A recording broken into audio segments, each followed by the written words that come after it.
fight against galamsey. We saw a human side to the president, and I remember there he is. Oh, the president is in his fugu, and he looks amazing. The Primus inter pares in Ghana, the commander-in-chief of the Ghana Armed Forces, our very own president of the Republic of Ghana, His Excellency John Dramani Mahama, inspecting the guard of honor that has been put up for him. Of course, His Excellency is to be received by our own Speaker of the 8th and now 9th Parliament, Right Honorable Alban Sumana Kingsford Bagbin. And you're seeing a shot of the Parliament precincts as we have it now. This is a very solemn occasion. A lot of preparations go into it. The whole of last week and this week, these men and women have been working around the clock, trying to curate a perfect program for today. And what we're seeing is an actualization of the work that has been put in by the men and women in uniform, as well as the committee that was set up by Parliament to ensure that this program comes to life. The President inspecting the guard of honor. The national anthem will be played shortly, and then he will head to the lobby where he will be received by the Speaker of the 9th Parliament, Alban Sumana Kingsford Bagbin. This is always a very exciting time for those of us who get to work here in Parliament.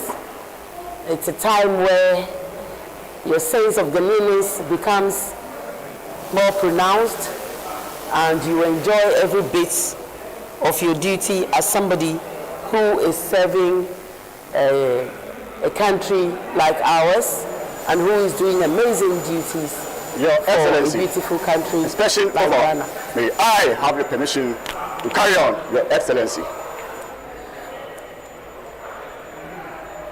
The State of the Nation Address,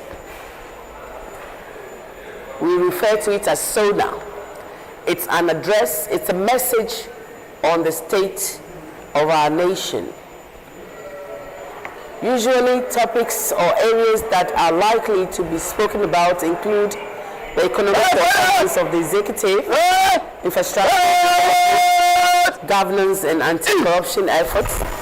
We are also likely to hear the President talk about security and foreign policy, social sectors, issues like health, education, employment will also, I'm sure, feature in today's program. And once the President has delivered his State of the Nation address, and we've thanked him dutifully and sent him on his merry way, members of Parliament now interrogate the issue he brought to the fore. Depending on the interest of the particular member of the constituency, you're likely to have discussion specific subject matter areas. And so we are going to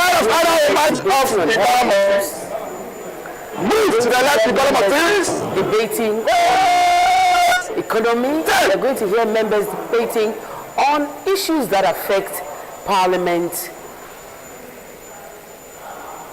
the nation, and all that concerns the Republic of Ghana. You are still watching GH Parliament Live. We are also on all our social media handles, and we will not just be bringing you the President's address, we'll also be bringing you insightful conversations as we go along, and that's the procession led by the Marshal, who is the Sergeant at Arms in Parliament, Fred Bauer, Wing Commander Fred Bauer, retired, and with him are members of the Table Office, led by the Clerk to Parliament, Ebenezer Ahuma Jitro. The Right Honourable Speaker is also there. The Majority Leader, the Honourable Mahama Yariga, is also in Mr. Speaker's entourage.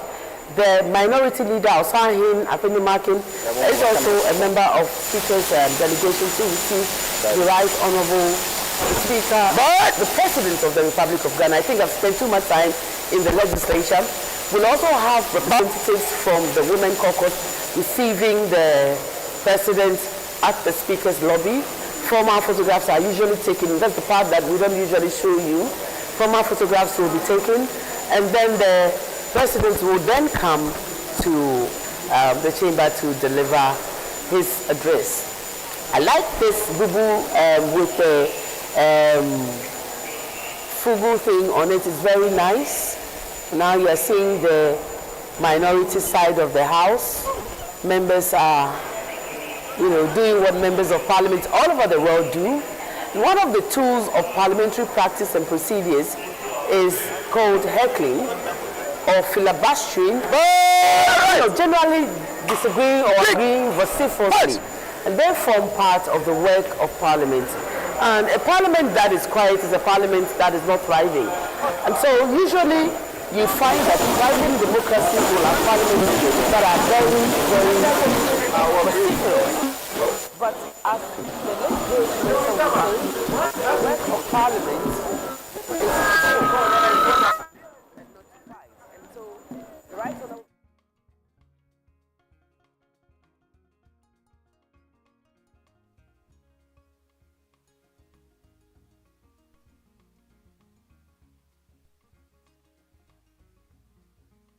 Parliament usually happens based on votes and proceedings if consensus is not reached. In an event where a vote is tied, that vote is deemed to have been lost. The Right Honourable Speaker himself does not have the voting, he does not vote in Parliament, and that's because he's not a member of Parliament simpliciter. However, if a first or second deputy speaker is sitting, then he or she has an opportunity to vote if they so desire.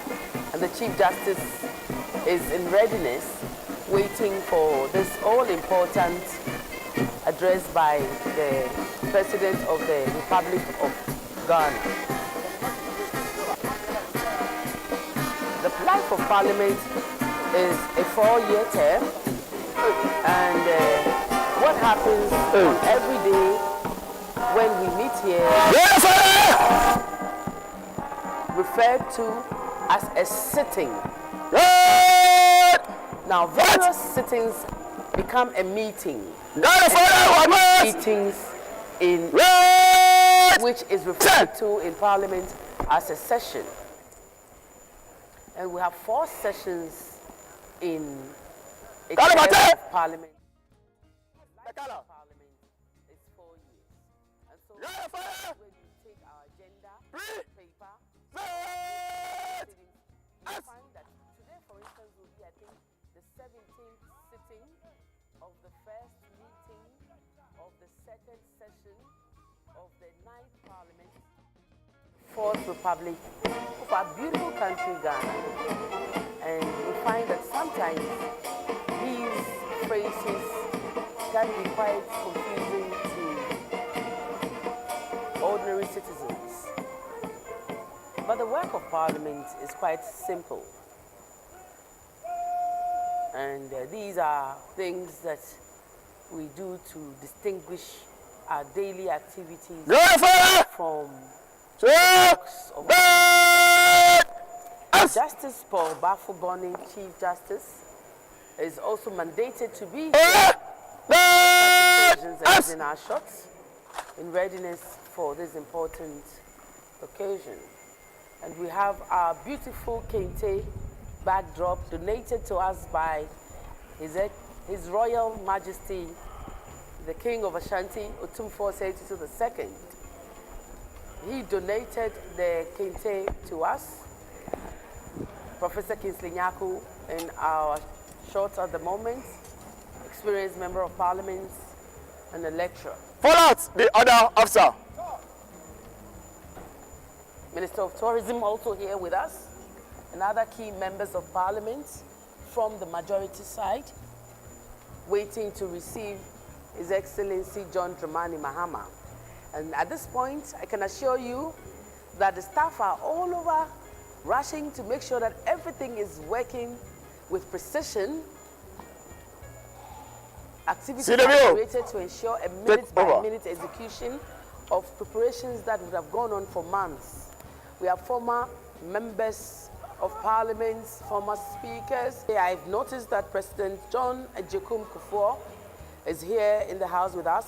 We also have a former Speaker of the House, Right Honorable Ebenezer Bejina Sechi Hughes, also here with us. Political functionaries are also here with Hassan Ayariga, flag bearer of the APC, also here with us. And they are all here to do one thing, to witness the President deliver a State of the Nation address to the people of Ghana through their elected representatives in the legislative arm of government, the Parliament of Ghana. And this is the 9th Parliament of the 4th Republic. The life of a Parliament is 4 years, and in the 4 years we have 4 sessions made up of 3 meetings per session. Oh, the beautiful Lodina Mahama sharing a private conversation with the Chief of Staff and other dignitaries there with him, with her. The First Lady traditionally accompanies the President of the land to the State of the Nation address and other special occasions when there is there is the opportunity to do that.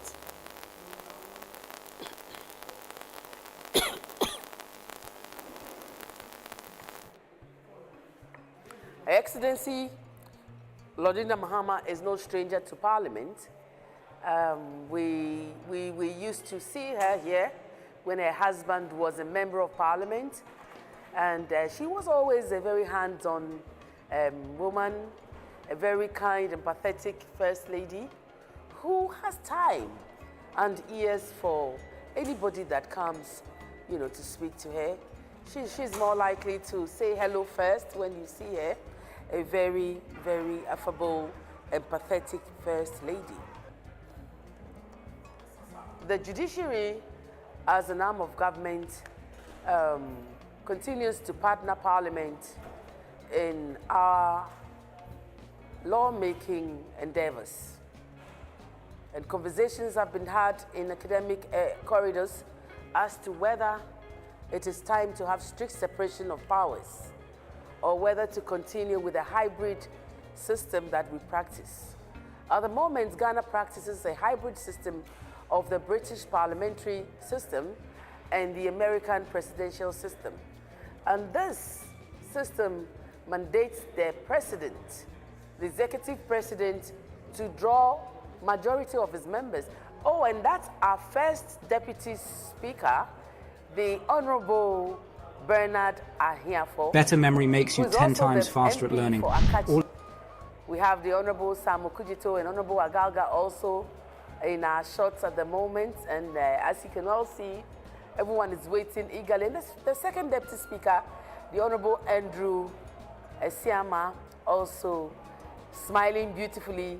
I don't know what the joke is, but they seem to all be in very good spirits, waiting for His Excellency, their former colleague, to come to the chamber to give us the message on the state of the nation. And I must indicate that the President is known for his oratory prowess,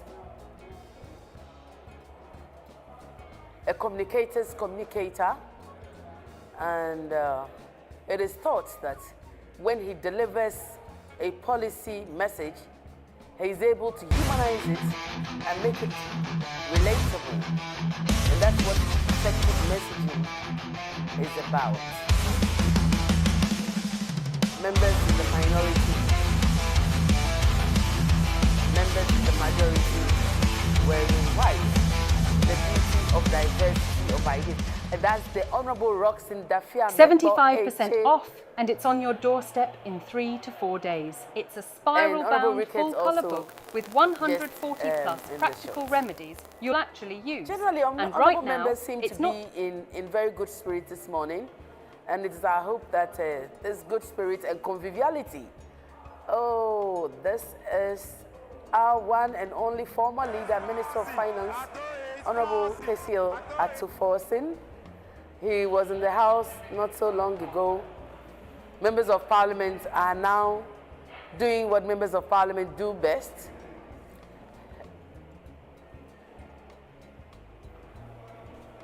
Agreeing to disagree in very friendly terms.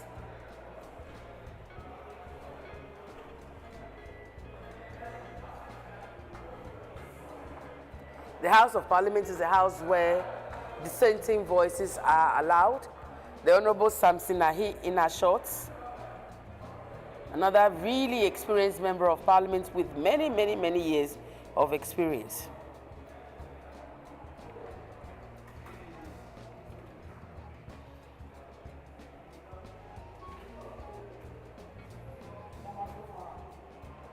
Oh.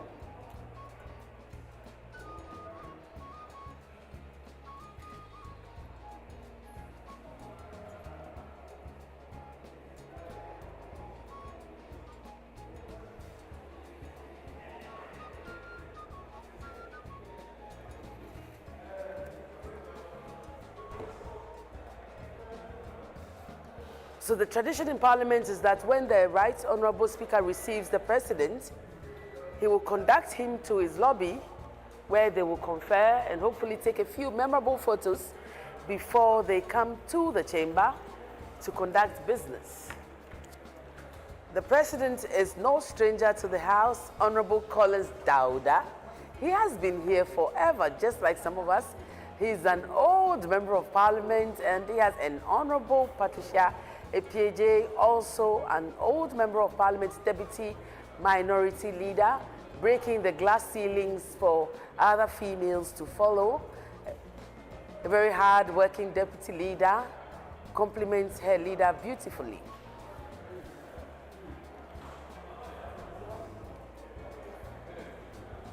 One of the ways that we express culture in Ghana is through drums and drumming. And so when the President gets to come and speak to us, we bring out our Ghanaian President John Ajekum Kufuor in our shots at the moment. The President, referred to generally as the gentle giant, he usually would come to our event anytime we invite him. He has contributed to the Fourth Republican democracy, and like all the presidents that's gone before him, Ghana is lucky to have had presidents like him.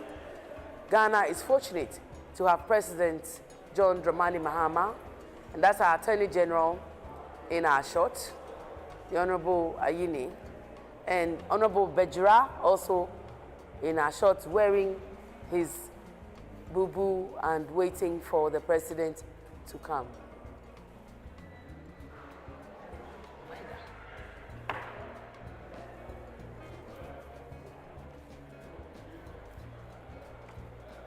One of the things that members of Parliament would do if they want to distract their opposing side or opposite side is to usually break into songs and, you know, generally disrupt people's train of thought. And it's acceptable procedure in parliamentary practices and procedures. The Honorable Zanetta Ajiman Rawlings, daughter of former President Rawlings, first president of the Fourth Republic, is also in the chamber. And the Jinapo brothers are also representing. I can't get over the Right Honorable Speaker's beautiful cloth that we're witnessing today. Really, really, really nice. Mr. Speaker is conducting, the Right Honorable Speaker, conducting His Excellency, the President, to the chamber. And this is an activity that is usually very well curated, as is today. People in the procession are carefully selected, and you can't only be there if you are allowed to, or if you are part of either the President's entourage or the Right Honorable Speaker's entourage.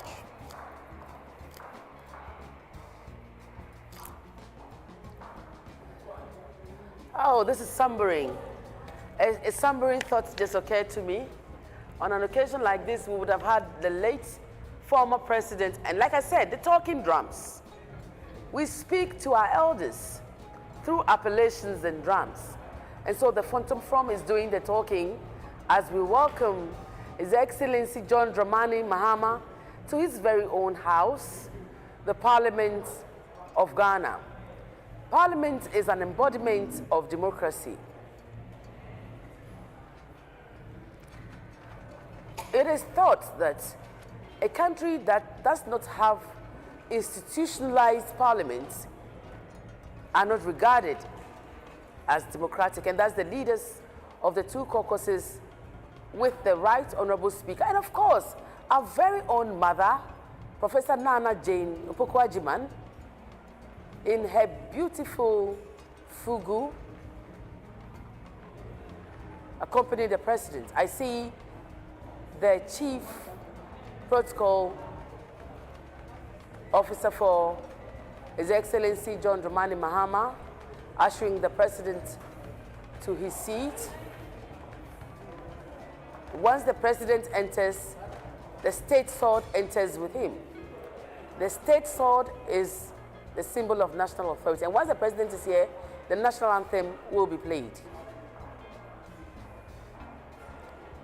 And then we will get down to business. He will be welcomed by his host, Alban Sumana Kingsford Bagbin, and then he will proceed to give us his message on how our state is faring.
Honorable members,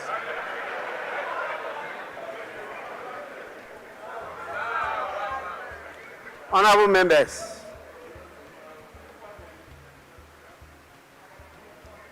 this is the Chamber of Parliament.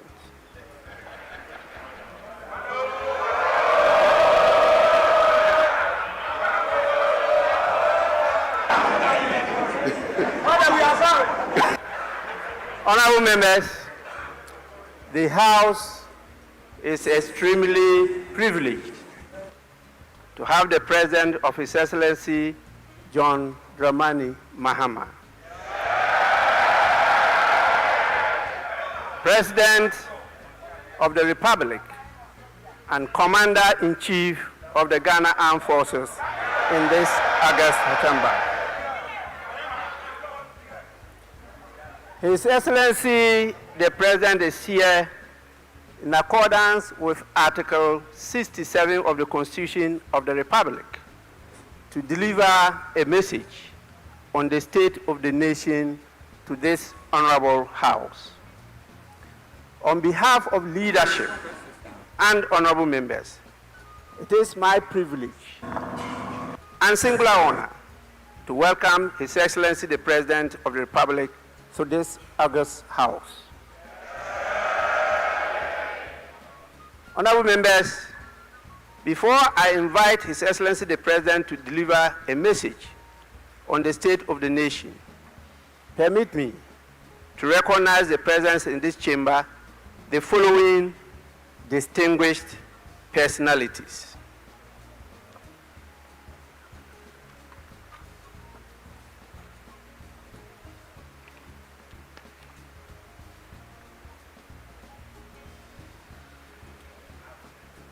Honorable members, we are blessed with the presence of not only His Excellency the President of the Republic of Ghana, but also his spouse, the First Lady, Her Excellency Lordina Mahama.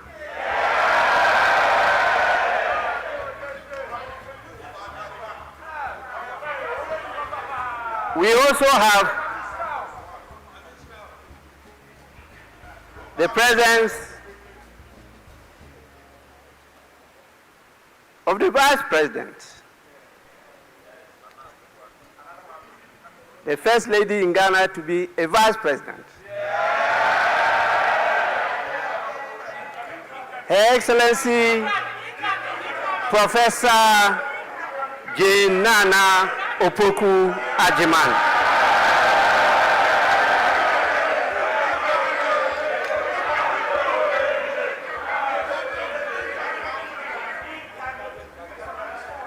We have His Lordship, the Chief Justice, Justice Paul Kwadwo Bafuboni.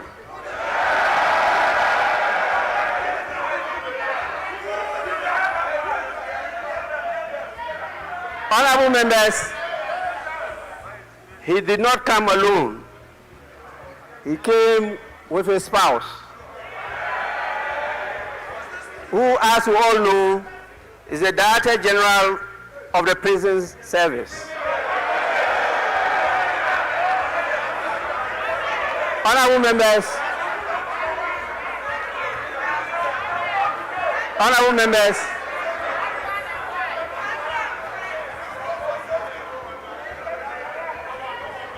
honorable members,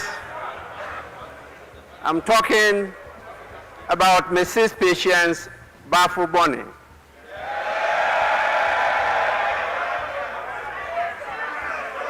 Surely we have the presence of your lordships, justices of the Superior Court with us here.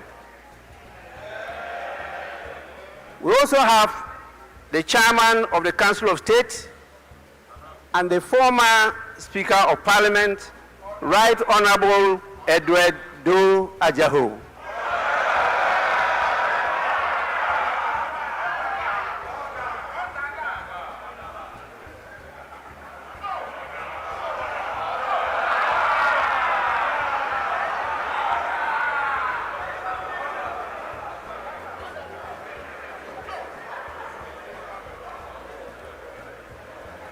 We have the presence of the former president, His Excellency John Ajekum Kufuor.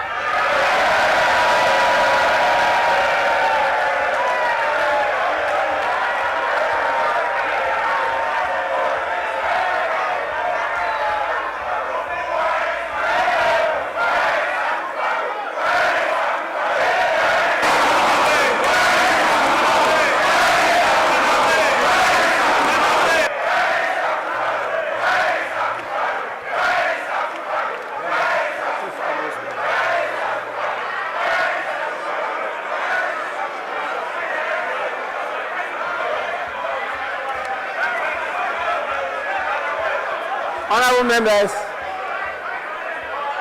honorable members,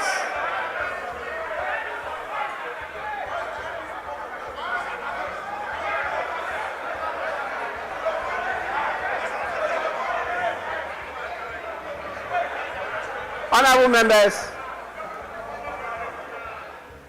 I have a formal communication from His Excellency, the former President, Nana Addo Dankwa Akufo-Addo.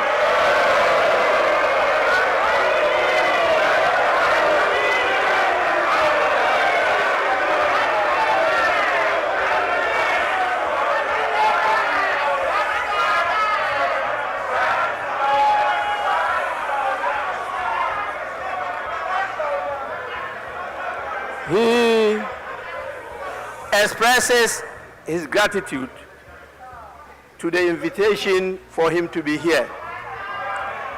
Unfortunately, for good reason, he is not able to attend this occasion. It's a lie. It's a lie. Honorable members, he, however, extends his best wishes to you and to His Excellency the President on this occasion.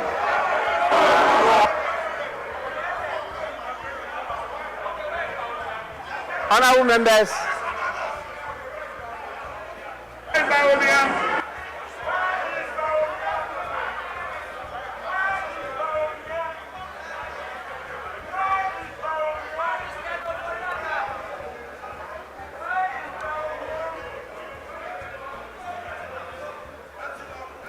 honorable members, we also have the presence of the former Speaker of Parliament,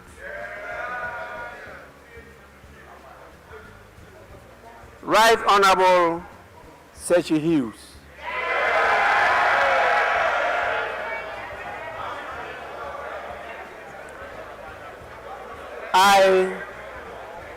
I know that a lot of you are young, so you may not recollect some of these people.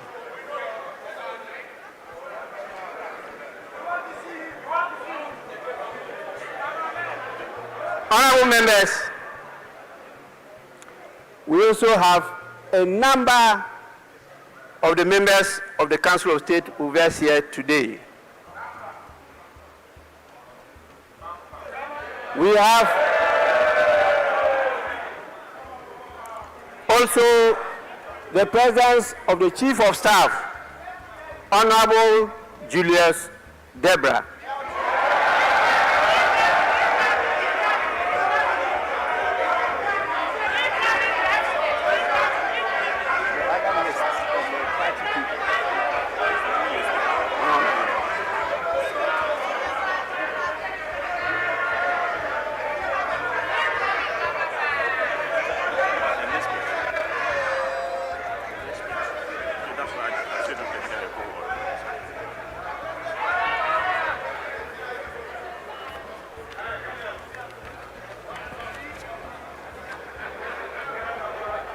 Honorable members, we have with us the former Speaker of Parliament, the Right Honorable Mike Aaron Okwe. We have the National Chairman of the National Democratic Congress, Honorable Johnson Asedu Nketia, and we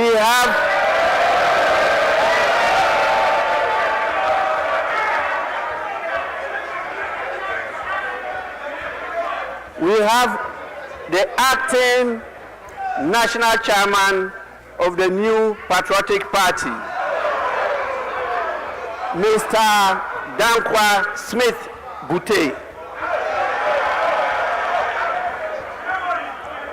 Honorable members, We have the General Secretary of the National Democratic Congress, Mr. Fifi Fievi Kwete.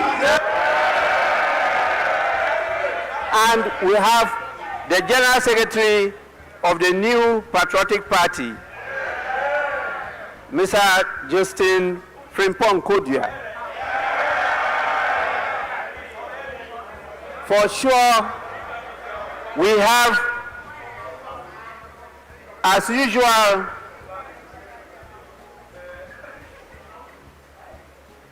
our brothers and sisters in the diplomatic corps.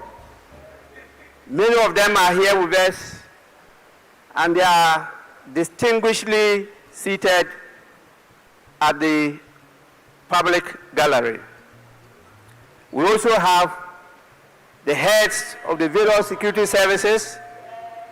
We have our revered traditional leaders, religious leaders, and the former clerks to Parliament.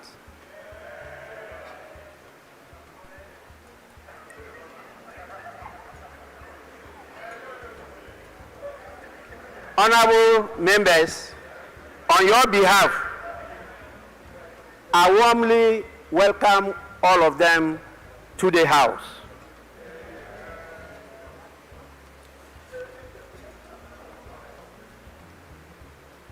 Now, I have the greatest pleasure in inviting His Excellency the President to deliver his message. Your Excellency, you may do so now.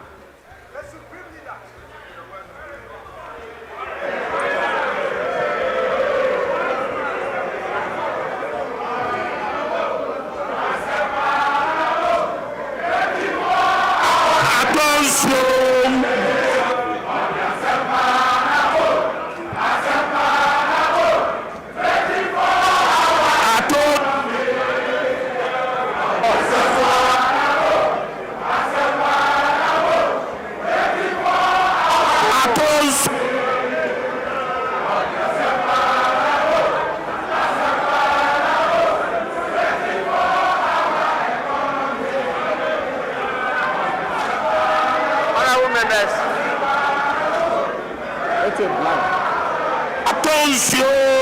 Honorable members, please.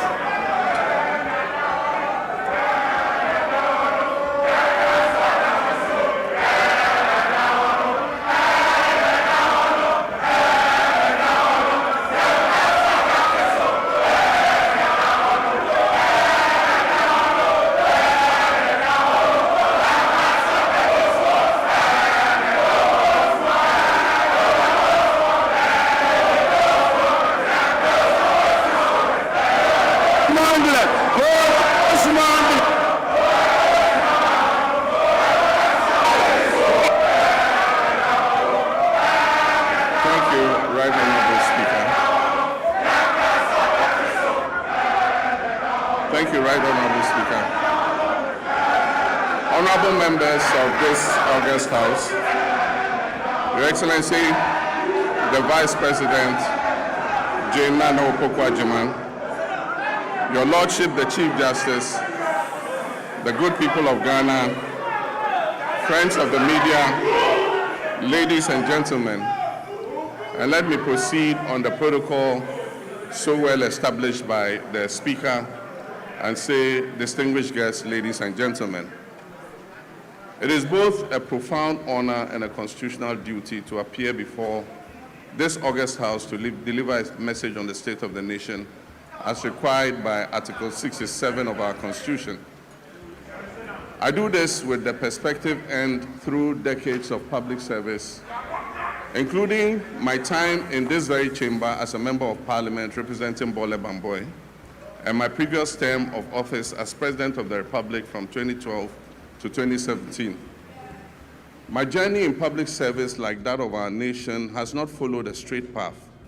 It has been marked by periods of steady progress and then by setbacks and by determined recovery. Mr. Speaker, that pattern of resilience mirrors the national experience of our nation.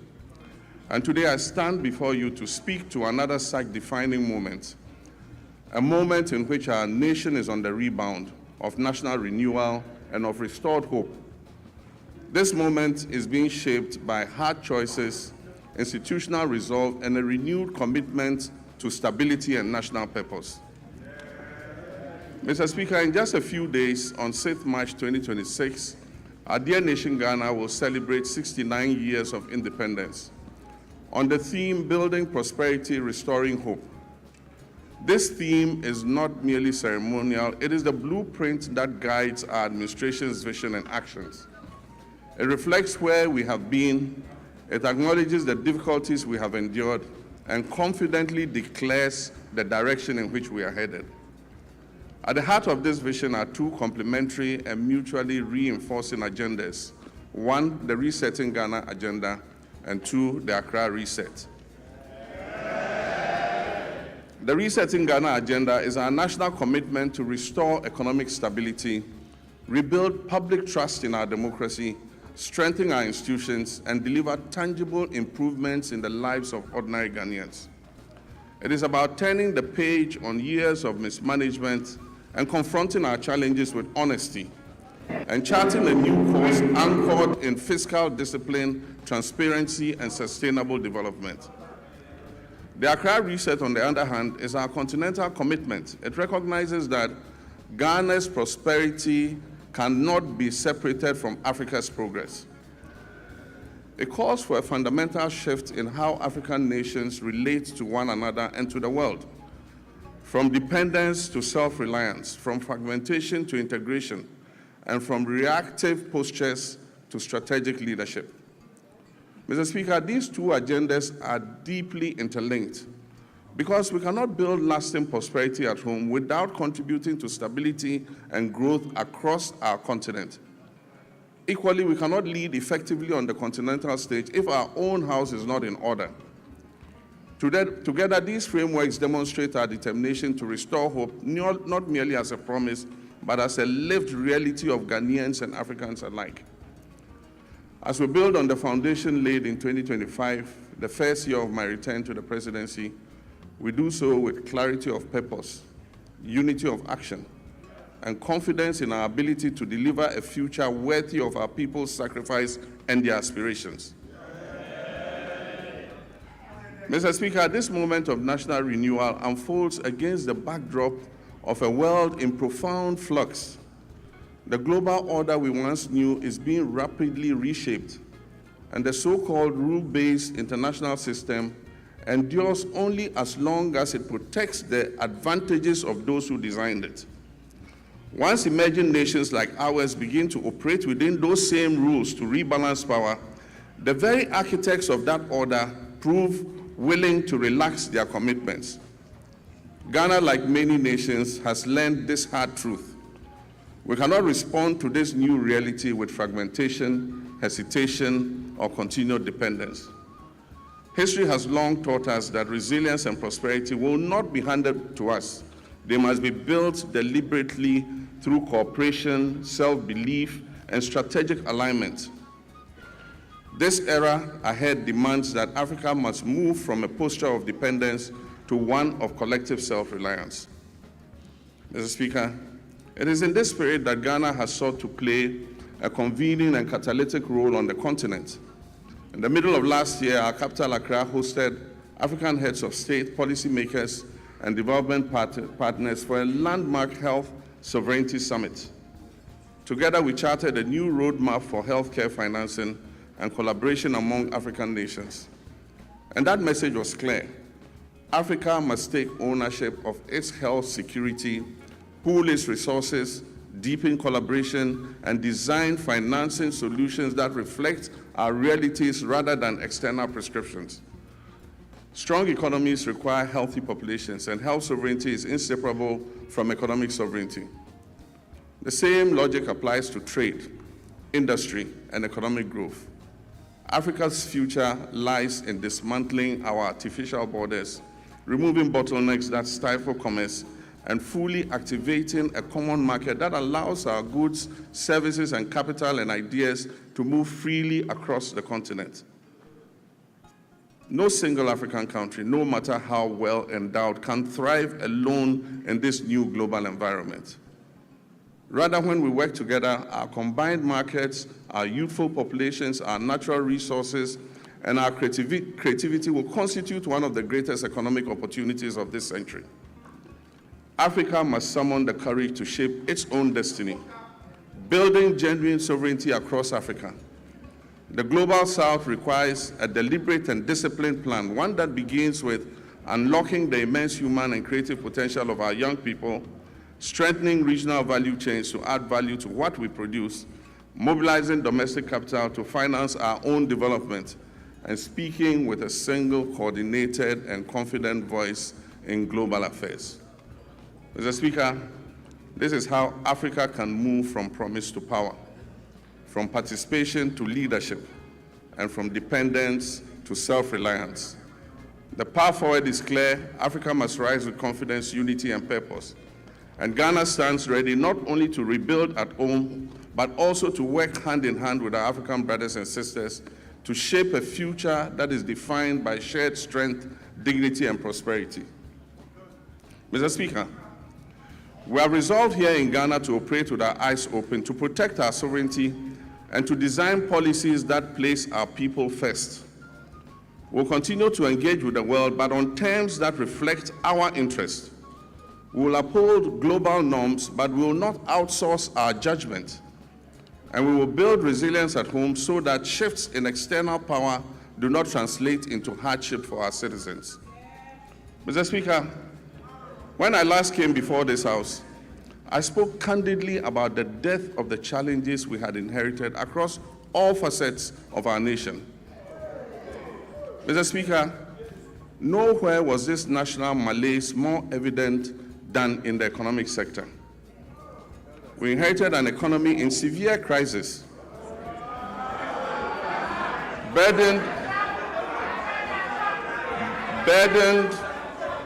by unsustainable debt, high inflation, a rapidly depreciating currency, and an escalating cost of living crisis that had left our citizens reeling from unimaginable hardship caused by years of general imprudence and reckless management of the economy. Mr. Speaker, I was clear from the outset that recovery would not come easily. But I was also clear that I'll stop at nothing to turn this situation around and bring relief to Ghanaians. I promised then that just as I have confronted and overcome crisis in the past, I'll reset our economy and return us to a path of growth, progress, and development. Mr. Speaker, I told this August House then, when I appeared before you last year, that we would have to take tough, prudent, and necessary decisions to restore stability and credibility. Today, Mr. Speaker, I can say to you with confidence, Ghana is back. Ghana is working again. And Ghana is open for business. The fundamentals are improving, and the path to sustained acceleration is very clear to everyone. From the outset, we resolved to choose discipline over waste, reform over excuses, and stability over speculation. As a responsible government, our first order of business was to halt the economic hemorrhaging and restore order to our public finances. We tightened expenditure and commitment controls. We improved payables reporting and conducted a comprehensive audit of 2024 commitments to restore credibility and discipline. Mr. Speaker, these measures have begun to deliver some of the most remarkable economic outcomes in decades. Mr. Speaker, as we approach the celebration of our 69th independence anniversary, we do so not only with pride in our past, but also with renewed hope for our future. We are building prosperity through sound policy, responsible governance, and inclusive growth. We are restoring hope by delivering on our promises and proving that good leadership makes a measurable difference in our people's lives. The Resetting Ghana agenda is working. The Accra Reset is gaining momentum. And together they are laying the foundation for a stronger, more resilient, and more prosperous Ghana. Mr. Speaker, our nation is on the runway. It is in takeoff mode. And you are all advised to fasten your seat belts.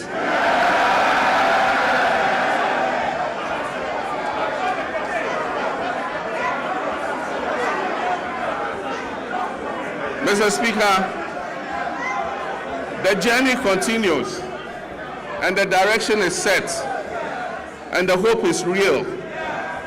Our theme today of building prosperity, restoring hope is not merely aspirational. It reflects the tangible transformation we have delivered for the Ghanaian people. Mr. Speaker, our economy has grown significantly.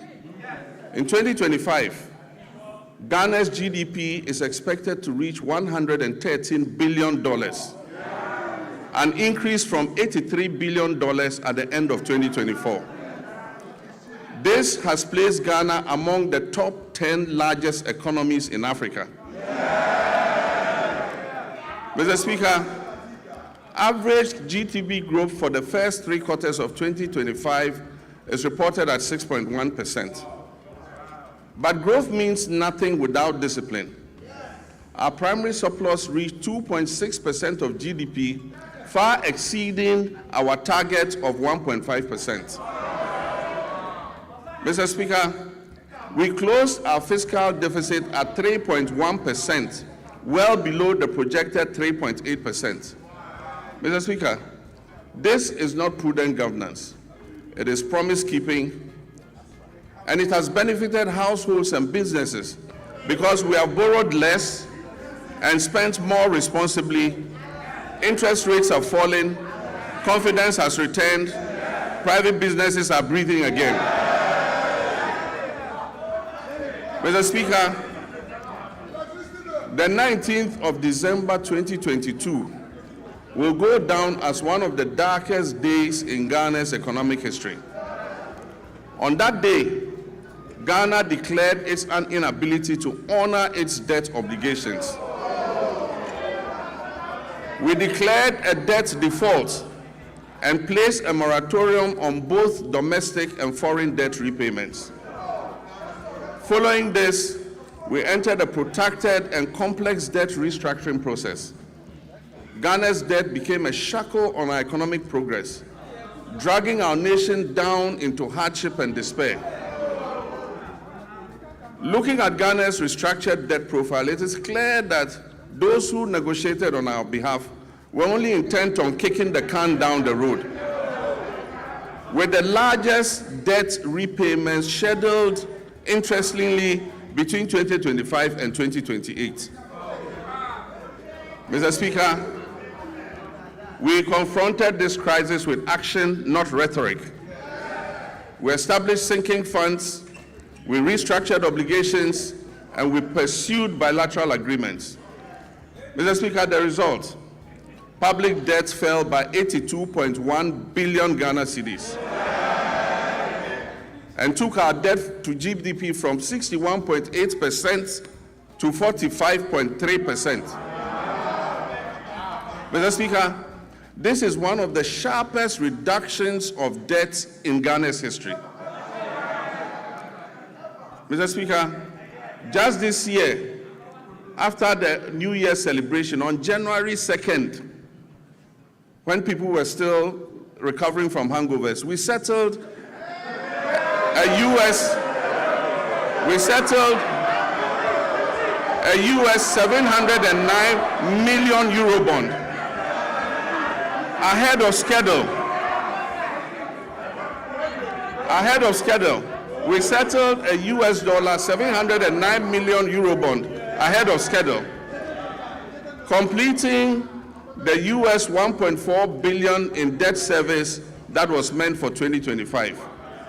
Mr. Speaker, and the world noticed, Fitch, Moody's, and Standard & Poor's all upgraded Ghana's credit ratings, the first triple upgrade in many years. Mr. Speaker, Ghana's credibility is restored. Ghana is rising. The heaviest burden we inherited was the very high inflation rate, which was silently eroding every household's purchasing power. It peaked at 54.1% at the end of 2022, and it declined to 23.5% by the end of 2024.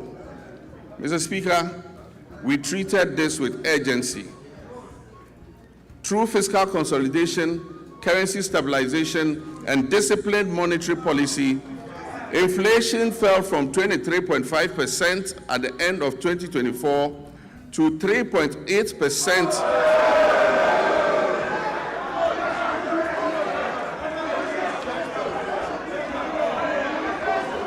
Mr. Speaker, inflation fell from 23.5% at the end of 2024 to 3.8% over 13 consecutive months by January 2026. Mr. Speaker, and very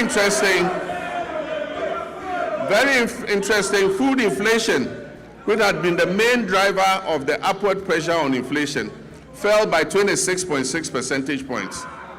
Inflation for locally produced goods fell by 22.6 percentage points. Mr. Speaker, these are not just statistics. These translate into the reality of a parent being able to put food on the table for their children. It translates into the reality of businesses thriving and creating opportunities for Ghana's young people. Mr. Speaker, petrol prices dropped from 15.2 Ghana cedis to 10.7 cedis per liter. And only recently, it dipped below the 10 cedi mark to 9.97. Diesel fell from 15.4 to 11.3. And this brought relief to our nation's 3.7 million car owners and the tens of millions of Ghanaians who depend on transport daily. Mr. Speaker, to the interesting part, exchange rate volatility has long been at the heart of hardship in Ghanaian households. We made currency stability a priority, and Mr. Speaker, we have delivered. Mr. Speaker,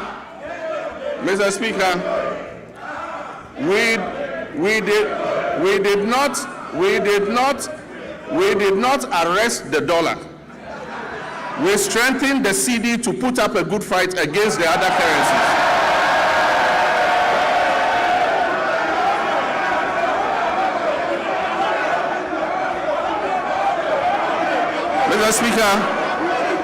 Mr. Speaker, we did not arrest the dollar. We strengthened the cedi to put up a good fight against the other currencies.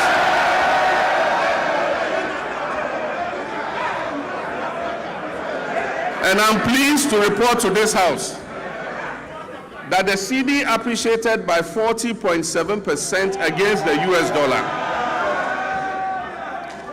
and by 30.9% against the British pound and by 24% against the euro. Mr. Speaker, Ghana's economic turnaround is broad-based and comprehensive. All sectors of the Ghanaian economy have witnessed remarkable improvement in our first year in office. And most importantly, Ghana's economy has surpassed the 100 billion mark for the first time. And as I said, it is projected to place Ghana among the top 10 largest economies in Africa. Mr. Speaker, our reserves currently stand at $13.8 billion from $8.9 billion at the end of 2024. This covers 5.7 months of import. A key driver of this development has been the establishment of the Ghana Gold Board. By formalizing gold exports, we have reduced smuggling We have increased recorded exports in the artisanal and small-scale mining sector from 63.6 tons to 103 tons. And we've channeled that foreign exchange into our economy. Mr. Speaker, when the cedi stabilizes, imported inflation falls, businesses can plan better, and household incomes improve. Mr. Speaker, as global uncertainty grows, it is necessary for us to reduce our country's exposure to external shocks, break the cycle of economic downturns, and safeguard our macroeconomic stability. Just last Wednesday, 25th February 2026, the Minister for Finance presented the Ghana Accelerated National Reserve Accumulation Policy to this House. Mr. Speaker, this policy seeks to strengthen our country's external resilience by increasing our international reserves to 15 months of import cover by the end of 2028, supporting long-term structural transformation while safeguarding macroeconomic stability. Mr. Speaker, it is forecast that gold prices will remain high over the next 3 years. And so this presents us with a unique opportunity to build an economic war chest to withstand any global economic shocks, to secure our macroeconomic stability, and improve the standards of living of our citizens, and build a lasting prosperity for future generations. This is what the GANRAP policy seeks to achieve. Mr. Speaker, we abolished nuisance taxes that were levied on Ghanaians between 2017 and 2024. These included the e-levy, the betting tax, the emission tax, the COVID levy, and so forth. Mr. Speaker, we have reformed VAT comprehensively. One, by abolishing the 1% COVID-19 levy, decoupling Get Fund and NHIL from VAT, reducing the effective VAT rate from 21.9% to 20%, raising the VAT threshold to 750,000 Ghana cedis to exclude petty businesses, and extending zero rating on textiles up to 2028. Mr. Speaker, these fiscal reforms have effectively put 6 billion Ghana cedis back into the pockets of Ghanaians. Interest rates have fallen from above 30% to currently between 18 and 20%, freeing up credits for businesses and households. And according to the Ghana Statistical Services, over 1 million Ghanaians have found employment between Q1 and Q3 of 2025. Mr. Speaker, and 950,000 Ghanaians have escaped multi-dimensional poverty over the same period. Mr. Speaker, I'm pleased to report that our external position has strengthened significantly. By December 2025, our current account recorded a surplus of 9.1 billion, representing 8.1% of our GDP. This is a remarkable increase from 1.5 billion or 1.8% of GDP in 2024. These achievements have been driven by robust gold, cocoa, and non-traditional exports, and increased remittance inflows. This improvement demonstrates that our economy is gaining strength and resilience again on the global stage. We've moved decisively from planning to action on our flagship 24-hour economy and accelerated export development program. This was officially launched in 2025, and this transformative initiative is designed, 1, to unlock round-the-clock economic activity, 2, deepen our value chains across key sectors, 3, boost productivity and support export growth, and 4, create quality jobs in agriculture, manufacturing, logistics, and services. Mr. Speaker, I want to thank this August House. On 6th February 2026, this House passed the 24-Hour Economy Authority Bill. This has established the regulatory framework and the legal mandate that was necessary for full implementation. Last week, at the cabinet meeting held, I had the honor of signing this historic legislation into law. All is now set for takeoff. This is the boldest economic transformation initiative in Ghana's recent history. Mr. Speaker, in this year's budget, 110 million has been allocated to begin the setting up and implementation of the 24-hour economy authority. These resources will enable businesses to operate beyond traditional business hours. They will attract investment through strategic partnerships with the Development Bank of Ghana and the Ghana Infrastructure Investment Fund, and will strengthen the foundations for sustained growth and job creation, especially for our young people. This is about building prosperity and restoring our people's hope through concrete action. Mr. Speaker, a nation that does not learn from past mistakes cannot get out of the cycle of problems that impose hardships on its citizens. We've just begun to emerge from the most devastating economic crisis in our nation's recent history. This crisis was triggered by general financial indiscipline, huge deficits, and massive debts that were occasioned by persistent unbudgeted expenditure to meet the ends of convenient politicking. In the last week, we have had to take the painful but necessary decision to revise the producer price of cocoa to achieve competitive pricing and resolve the acute liquidity challenges in the sector. Mr. Speaker, failure to do this as others did and left a debt of 32 billion for this government to pay. Failure to do this would have meant borrowing billions in borrowed funds. Mr. Speaker, this unplanned expenditure would have taken us right back to the very devastating economic problem we have only recently begun to escape. So, Mr. Speaker, while fully understanding the concerns and protests of our farmers, I can firmly assure them that the reforms announced by government will see a total transformation of the cocoa sector.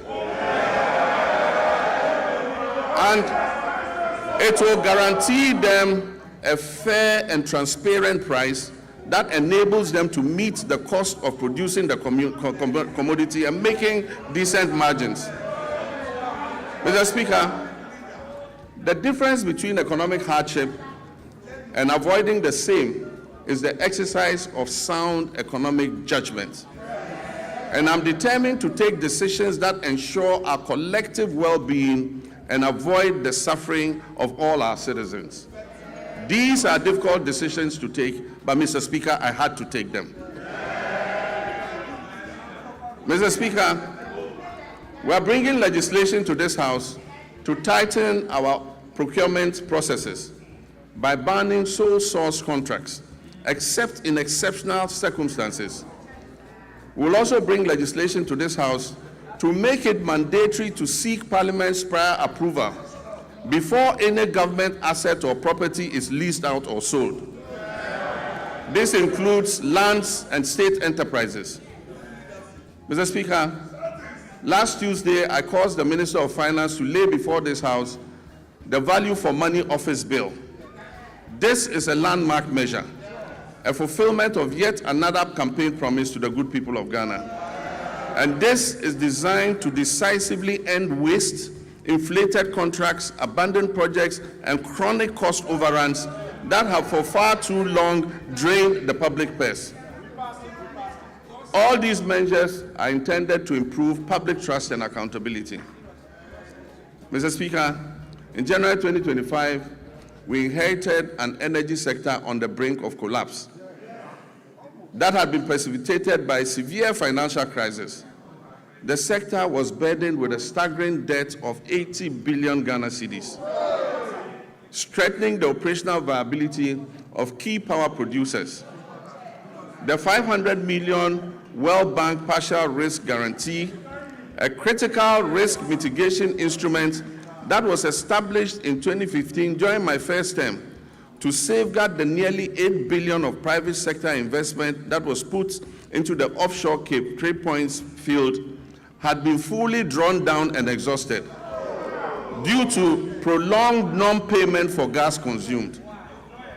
Mr. Speaker, at the distribution level, the Electricity Company of Ghana was plagued by high commercial and technical losses, collecting only 62% of the energy it purchased from generators and declaring less than 50% of its collection into the cash waterfall mechanism. Mr. Speaker, the result was severe liquidity shortfalls and power challenges throughout 2024.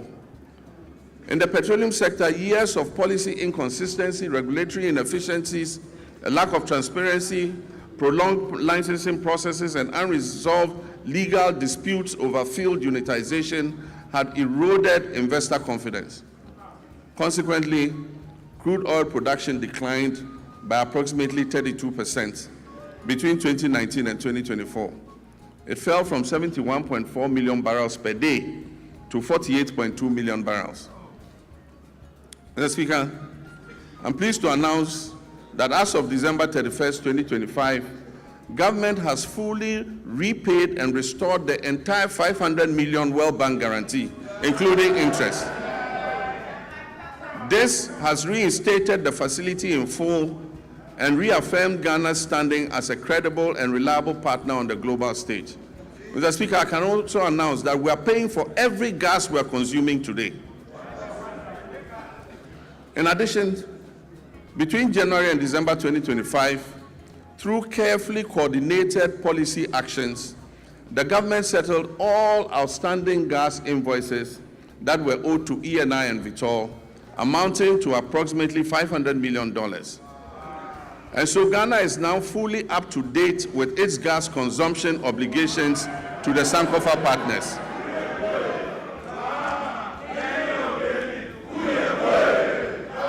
And I'm pleased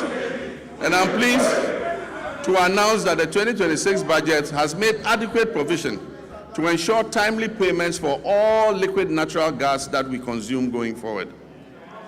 Mr. Speaker, to ensure equity and fairness, the government has also held constructive engagements with Tallow Oil and the Jubilee Field partners, and we've reached a comprehensive roadmap to guarantee full payments for all gas that is consumed. This approach supports reliable nationwide electricity generation and accelerates industrial growth. Engagement with upstream partners has resulted in increased gas production, guided by a clear national vision to rapidly scale up domestic gas supply and reduce reliance on expensive liquid fuels. Mr. Speaker, beyond clearing inherited arrears, a robust framework has also been established to strengthen and monitor implementation of the cash waterfall mechanism. Another major milestone was the operationalization of the ECG's single holding account, which is overseen jointly by the Ministry of Energy and Green Transitions and the PURC. This intervention has significantly reduced revenue leakages, and it has enhanced ECG's capacity to meet its payment obligations. To address the high cost of power, the government has successfully renegotiated existing power purchase agreements. Engagement with the 9 independent power producers have resulted in a 250 million immediate savings and 1.1 billion of legacy debt restructured for payments between the period 2026 and 2028. These revised agreements will be submitted to Cabinet, and I'm pleased to inform you, Mr. Speaker, will be brought here to Parliament for ratification. Mr. Speaker,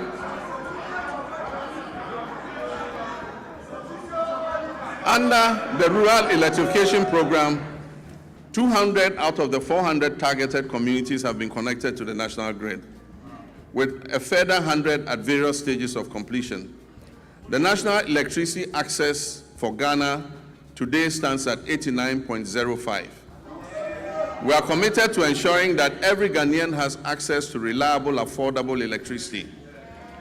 It is worrying that the Electricity Company of Ghana continues to experience high power losses, with reports indicating that around 25% of generated power is lost. To address this phenomenon and anchor the gains we have made, adopting private sector participation, particularly in billing and collection, is the most effective way to significantly reduce these losses. Cabinet has approved the multiple lease method for concessions in the distribution utilities, and work is ongoing to implement this critical reform. Mr. Speaker, the Bui Power Authority has completed an additional 50 megawatts of solar power. In the distributed solar sector, 30 megawatts was achieved through rooftop installations, bringing our total installed capacity to 250 megawatts of solar, and this represents 5% of renewable energy in our entire generation mix.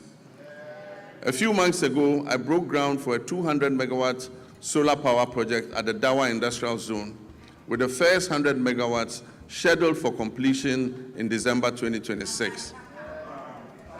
The Ministry of Energy and Green Transitions is constructing 35 mini-grids to serve 47 islands and lakeside communities in the Oti, Savannah, and Bono East regions.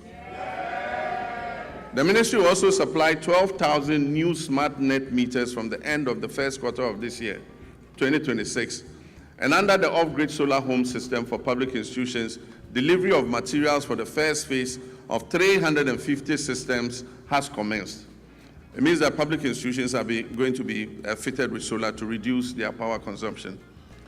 Mr. Speaker, as part of the last mile electrification effort to achieve 99.98% universal access by 2030, the ministry has mainstreamed mini-grids into the National Electrification Scheme.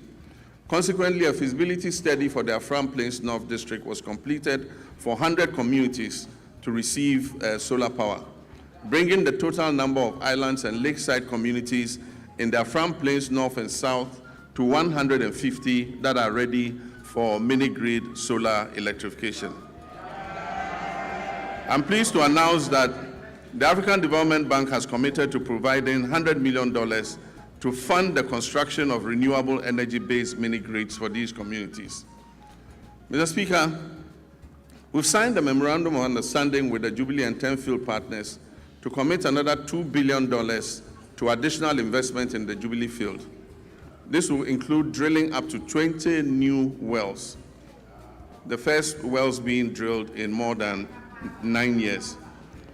Mr. Speaker, there's a second memorandum of intent with the OCTP partners, that's ENI and Vitol, to commit $1.5 billion of additional investment in the OCTP field in the Cape 3 Points Block 4 contract area, among others.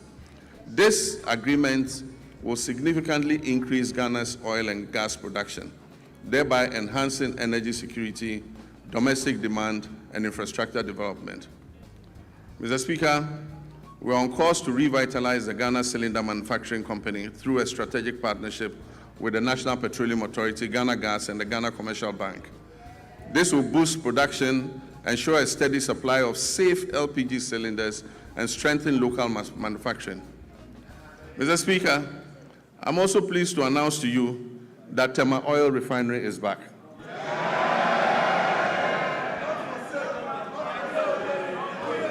The new management of the refinery has successfully completed extensive turnaround maintenance. And I'm pleased to inform you that this August House that for the first time since 2018, the refinery has commenced processing of crude oil into petroleum products again. So, Mr. Speaker, let me assure our countrymen and women that the energy sector reforms continue unabated. I remain fully committed to turning around the sector, strengthening its foundations, and ensuring reliable, affordable, and sustainable energy security for our nation. Mr. Speaker, agriculture remains central to our national renewal.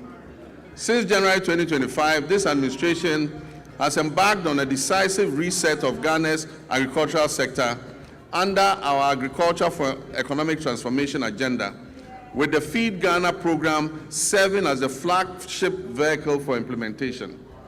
Our objective is clear: to restore food sovereignty, stabilize food prices, reduce import dependence, increase decent jobs, especially for youth, and reposition agric as a strategic growth sector under our 24-hour economy policy. Mr. Speaker, as of January 2025, food inflation stood at 28.3%, following an unprecedented peak of 61% in January 2023. This situation placed severe pressure on households and undermined national stability. Today, food inflation has declined significantly to 4.9%, and this has provided relief to Ghanaian families and businesses. Mr. Speaker, this year we have committed 300 million Ghana cedis to the National Food Buffer Stock Company to mop up excess produce, to stabilize prices, and build a strategic national food buffer against emergencies, marking the first time Ghana has deliberately built a food reserve for national resilience. Over 413 institutions, from basic schools through to tertiary institutions, have been registered and are actively participating in the Feed Ghana program. Institutional farming is currently being undertaken by the Ghana Armed Forces, the Ghana Prison Service, the National Service Authority, basic and second cycle schools, public universities, and faith-based organizations, including churches and mosques. A key pillar of the Feed Ghana program is the home gardening initiative. Across the country, families are being encouraged to grow vegetables at home and in their communities to reduce food expenditure, improve household nutrition, and enhance food availability. The Feed Ghana program is also firmly anchored on irrigation for wealth creation. Government is deliberately shifting our agriculture from rain-fed dependence to irrigation-based farming to support year-round production and also strengthen our climate resilience. And so over the past months, processes have begun for the following interventions: the construction of 2 new mega dams, the rehabilitation of 8 existing irrigation dams, and the construction of 250 solar-powered boreholes for farming communities and schools across the Northern Belt and Brong-Ahafo regions. In addition, major irrigation schemes, including the Via, Weta, Tanoso, Bong, Ashaman, and Aveime, are undergoing rehabilitation. While new inland valleys covering over 1,300 hectares are being developed to expand rice production. Under the Global Agriculture and Food Security Program, we've launched a 20 million agro-input distribution project to strengthen food and nutrition security across the Northern Savannah Ecological Zone. This project is being implemented in 12 districts across 6 regions, with a target of 50,000 farming households, including 30,000 women and youth. It will support the production of key staples such as maize, rice, soybean, cowpea, granules, while promoting year-round vegetable cultivation through solar-powered micro-irrigation schemes for farmers groups and selected schools. The project is also supporting backyard and commercial poultry production, as well as the distribution of fertilizer and certified seeds to participating districts. This will help strengthen the poultry value chain. We're working to fulfill the promise of establishing farmer service centers across the country to modernize agriculture. Procurement processes are underway for a total of 660 tractors, 400 combine harvesters, and other agricultural equipment and implements. The first 11 farmer service centers will begin construction this year and will provide affordable access to land preparation, harvesting, storage, input supply, extension services, and equipment leasing, especially for smallholder farmers. Mr. Speaker, in the next 2 weeks, I'm going to cut short for the first farmer service center in the Afram Plains. Mr. Speaker, agriculture extension remains the backbone of productivity, and to address the current gap between farmers and extension officers, 540 motorbikes have been procured to improve extension coverage. 150 of those bikes have already been distributed, and we're employing 400 Feed Ghana district coordinators nationwide, while 10,000 young Ghanaians are being enrolled under a 4-year national service agripreneurial program with annual absorption into permanent employment. So far, 3,000 youth have been posted by the National Service Authority under the Agripreneur program. This intervention is strengthening frontline service delivery and creating employment opportunities for young people. We're also placing farmer cooperatives at the center of our agricultural transformation plan. As of October 2025, 70,000 community commodity-focused farmers cooperatives had been established nationwide. And they are serving as platforms to access inputs, mechanization services, climate advisories, aggregation, and fair market negotiation. Government is actively linking farmers to agro-industrial investments to stabilize prices, create jobs, and accelerate Ghana's journey towards food security. A major highlight of this effort is the 154 million Ghana-Italy irrigated commercial farming project to establish a 10,000 hectare irrigation model farm to produce rice, maize, soya, and tomatoes. All produce from this project will be sold locally. This intervention is strategic and designed to fast-track progress towards food security, ensure a reliable supply of raw materials for agro-processing, and reduce Ghana's dependence on food imports. Mr. Speaker, other key initiatives under the Value Addition and Agro-Industrial Drive include rice processing facilities in the Upper East and Upper West regions, poultry feed production facilities in Ashanti, cashew and onion processing facilities in Bono East. In addition, a 40-ton per day soya processing plant is being established in northern Ghana to support soya bean farmers and reduce their feed costs. The share industry is also being revived through secured export contracts and measures to protect raw material supplies. Mr. Speaker, to reduce Ghana's 300 to 400 million annual poultry import bill, Ghana has launched a comprehensive poultry farm-to-table project. These comprise 50 anchor or commercial farmers producing 4 million birds, 500 SMEs producing 3 million birds, and a small-scale Nkokon Kitinkiti backyard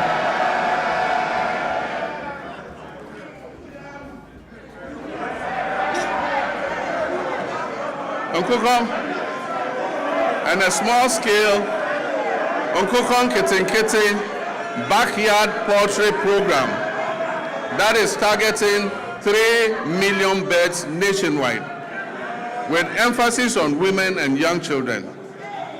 Mr. Speaker, the Nkokon Kitinkiti program is underway as I speak,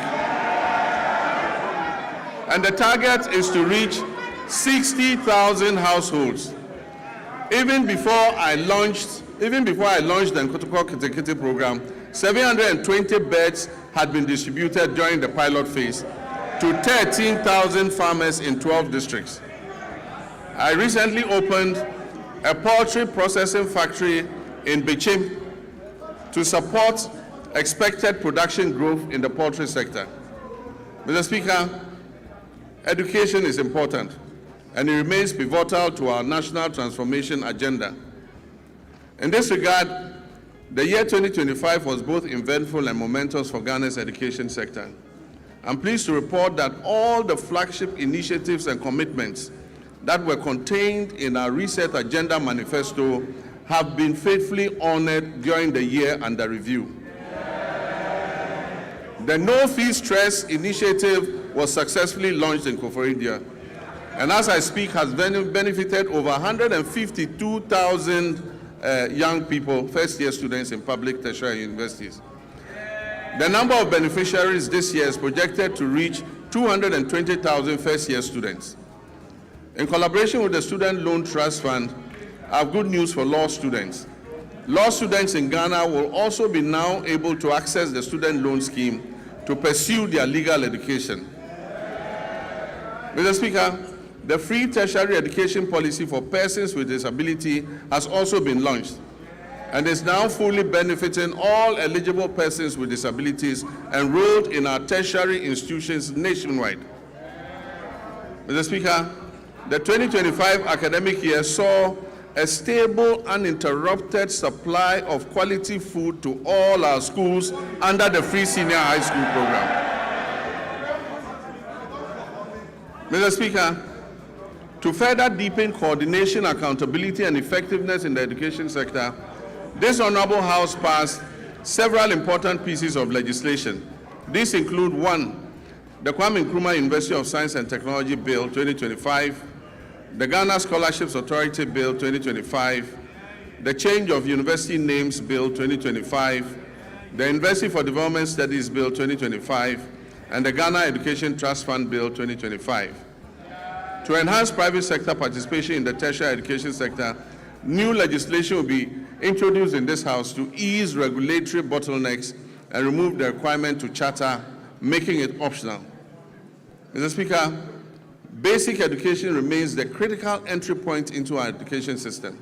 It is at this level that children acquire foundational literacy, numeracy, critical thinking, and problem-solving skills, upon which all future learning depends.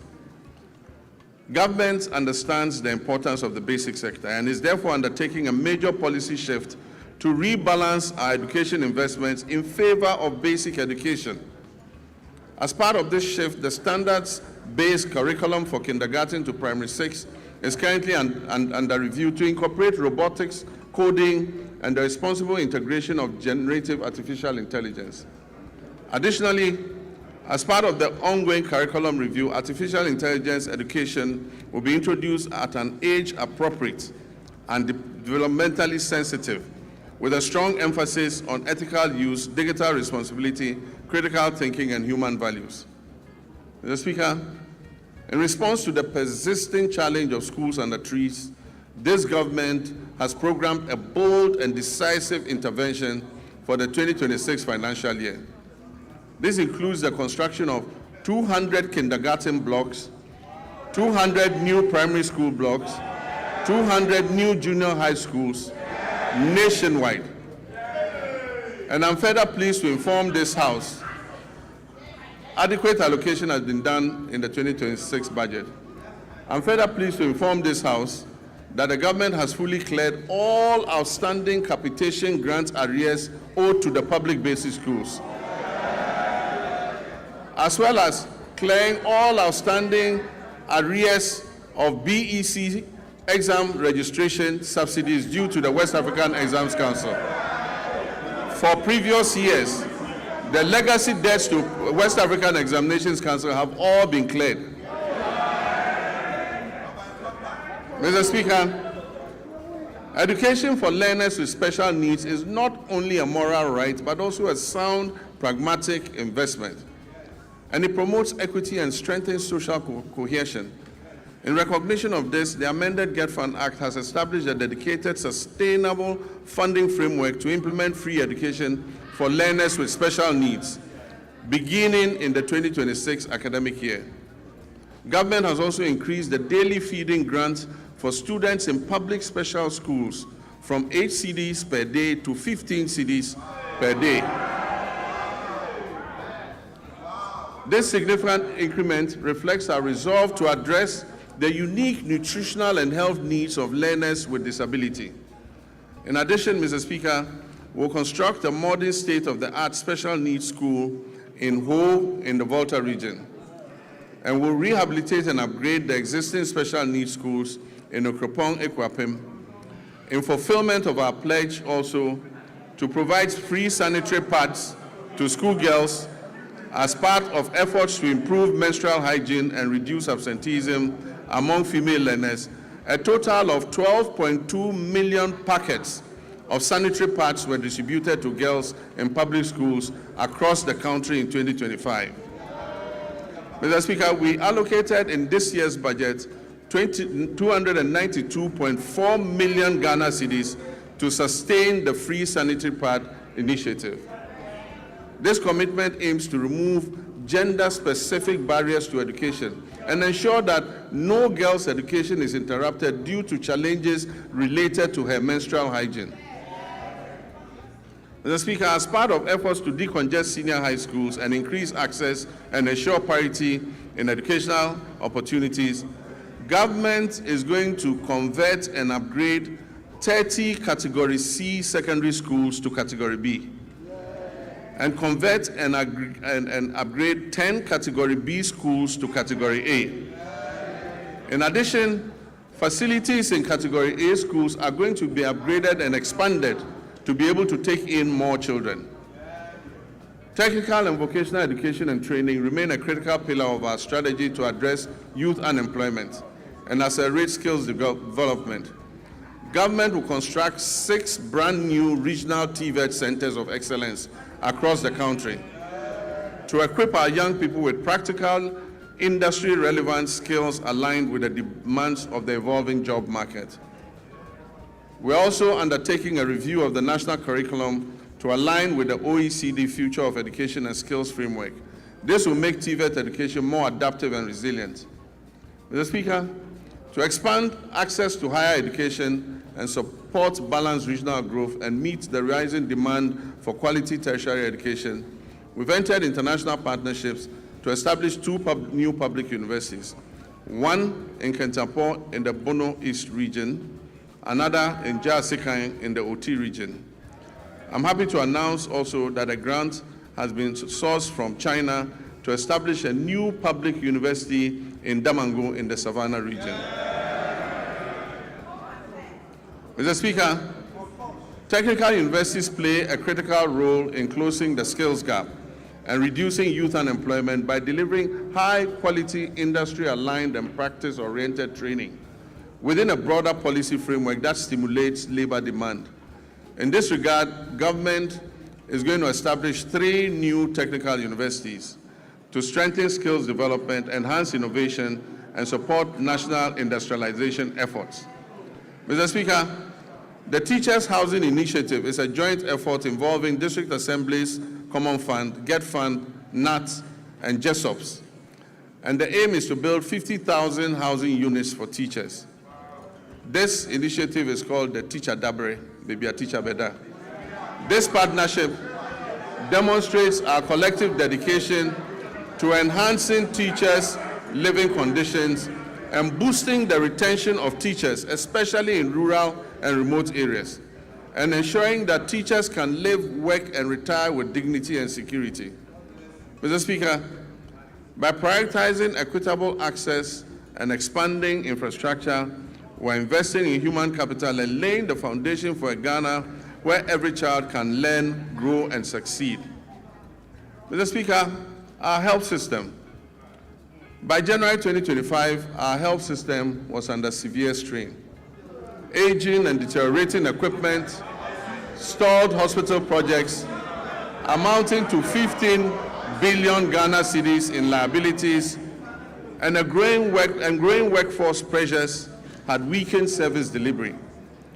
Over the past year, donor support to our health sector declined sharply from 19% of our total health budget to just 2.2% today, creating an annual financing gap of more than 2.4 billion Ghana cedis. The withdrawal of support from programs previously financed by partners such as the USAID exposed the vulnerability in essential supplies and services, particularly in remote and underserved communities. Faced with these realities, my government chose to act decisively. In 2026, direct government funding for health will account for about 72% of our total health spending. This is up from 56.8% in 2023. Core health allocations have risen to GHS 23.3 billion, and with national health insurance resources included, total health financing now stands at 34.7 billion Ghana cedis. This reflects our clear commitment to domestic financing and health sovereignty. At the same time, we have faced the growing burden of non-communicable diseases. Today, non-communicable diseases account for over 40% of all deaths in Ghana and remain a major cause of household poverty. To address this, the government established the Ghana Medical Trust Fund, otherwise called Mahama Cares.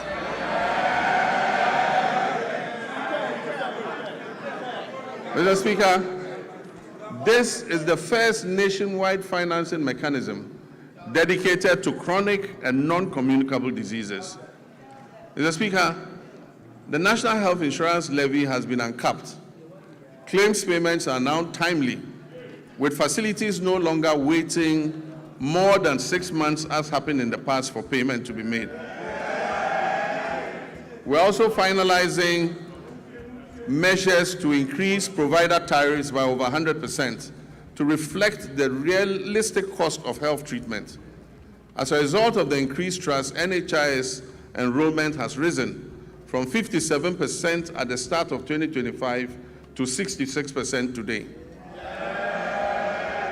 Mr. Speaker, Ghana's health workforce density has risen from 16.6% per 10,000 people in 2025 to nearly 42 per 10,000 today, while public sector health employment has doubled to approximately 200,000 workers.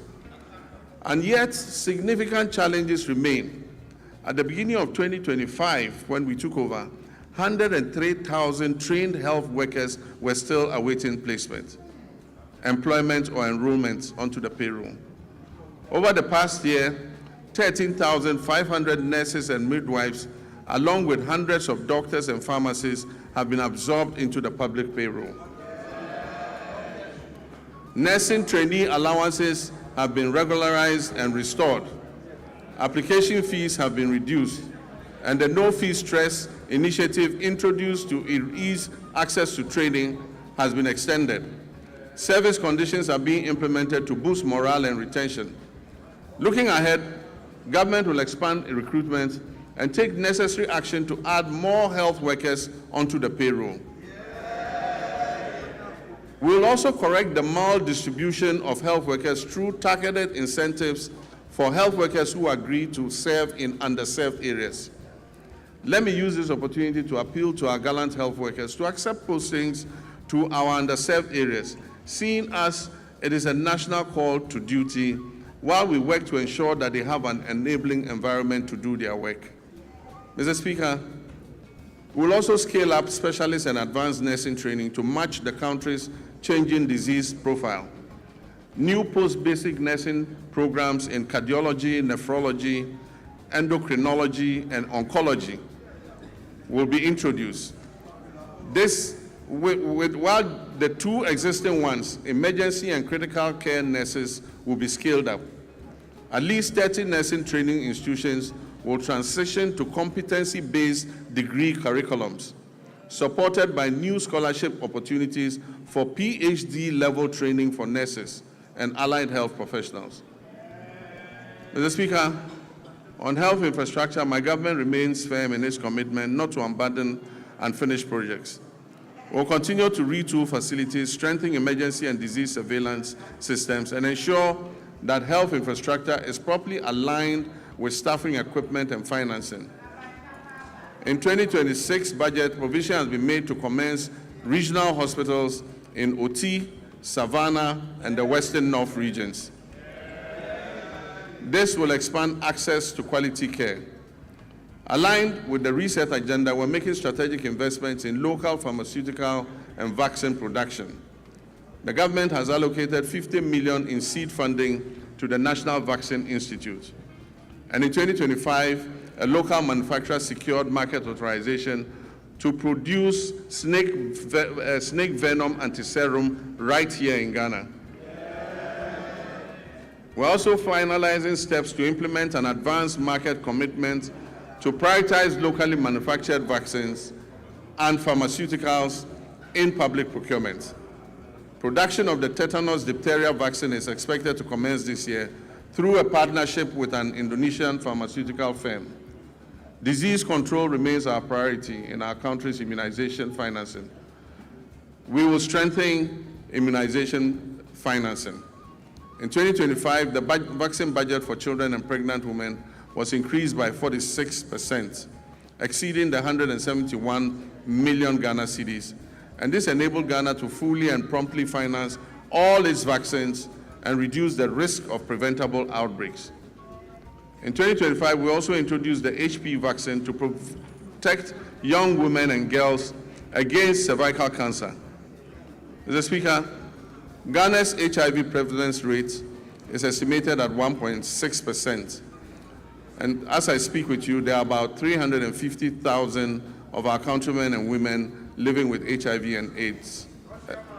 Mr. Speaker, although prevalence is low, some population segments and regions have significantly higher incidence than the national average. The Ghana AIDS Commission has been tasked with ensuring the availability of testing and antiretrovirals.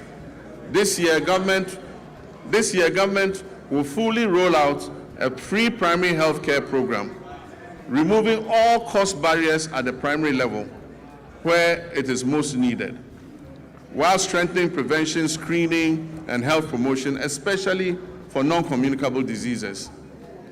The Ghana Medical Trust Fund will be scaled up, and access to advanced cardiac care, including cardiac catheterization services at Tamale, Kolebu, and Komfo-Anokye Hospital, will be expanded to reduce overseas referrals and position Ghana as a center for specialized care in the sub-region, in line with our medical tourism objectives. Mr. Speaker, the Ministry of Health is expected to issue guidelines to eliminate the unacceptable no-bed syndrome. Patients facing medical emergencies must be received and given help, if even under makeshift conditions. You don't need to have a comfortable bed to save a patient. No patient must be turned away from any health facility they report to. Mr. Speaker, but in the meantime, government will expand capacity by implementing the Rich Hospital Phase 2 project to increase the number of beds at the Greater Accra Regional Hospital. We will also continue and complete the Police Hospital project, and also continue and complete the La General Hospital. Mr. Speaker, in the Ashanti region, we will complete the Sewa Regional Hospital. We will complete the Aferi Military Hospital, and we will complete the Komfo-Anokye Teaching Hospital Maternity and Children's Block. Mr. Speaker, we remain on course to build a stronger, more resilient, and more self-reliant health system for all Ghanaians. Mr. Speaker, roads are a very important sector.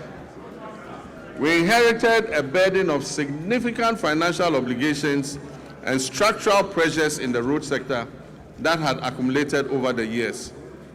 As of December 2024, outstanding payments on road projects financed through the consolidated fund stood at 21 billion Ghana cedis.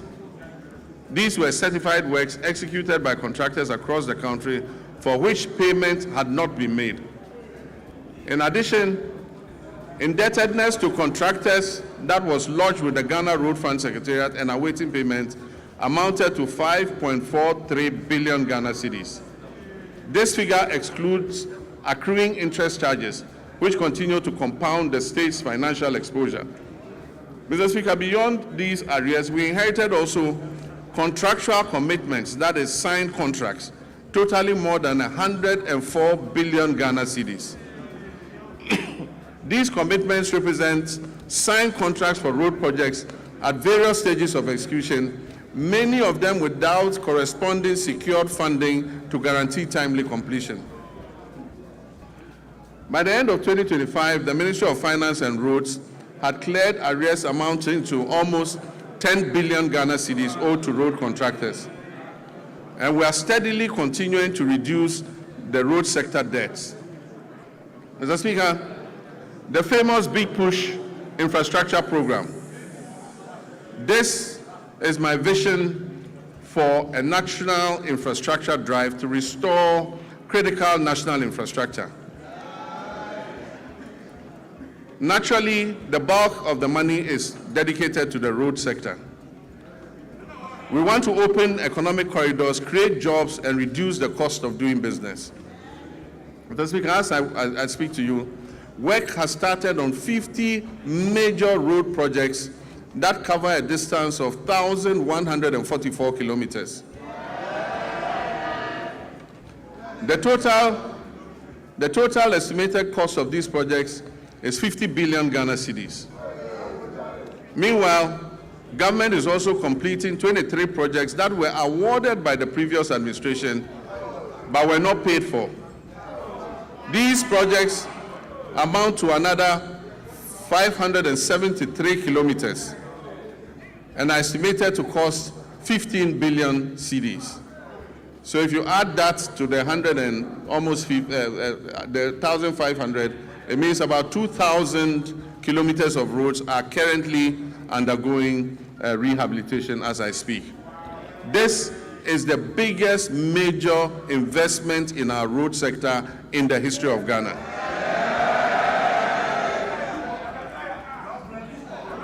Across all 16 regions, 73 projects are advancing with significant visible progress expected by the end of the year. Some of these include Tepamaban-Goso, the Kumasi Bypass Road, Swami Interchange and Local Roads, Sunyani Outer Ring Road, Sampa Jinijini Road, Techima Nkonsia Winchi Road, dualization of Winneba Cape Coast Road, Kwau Tafo Adosu Road, Dodowa Afienya Dawenya, Bintiri Nakwanduri, Tamale Outer Ring Road, Wenchi Sola, Sola Wa, Bole Chache, Bole Town Roads, Navrongo Tumu, Tumu Han Lora, Atimpoku Ho, Ho Denu, dualization of Accra Aflao, dualization of Cape Coast Akrade, Dadieso Akontombra, to name just a few.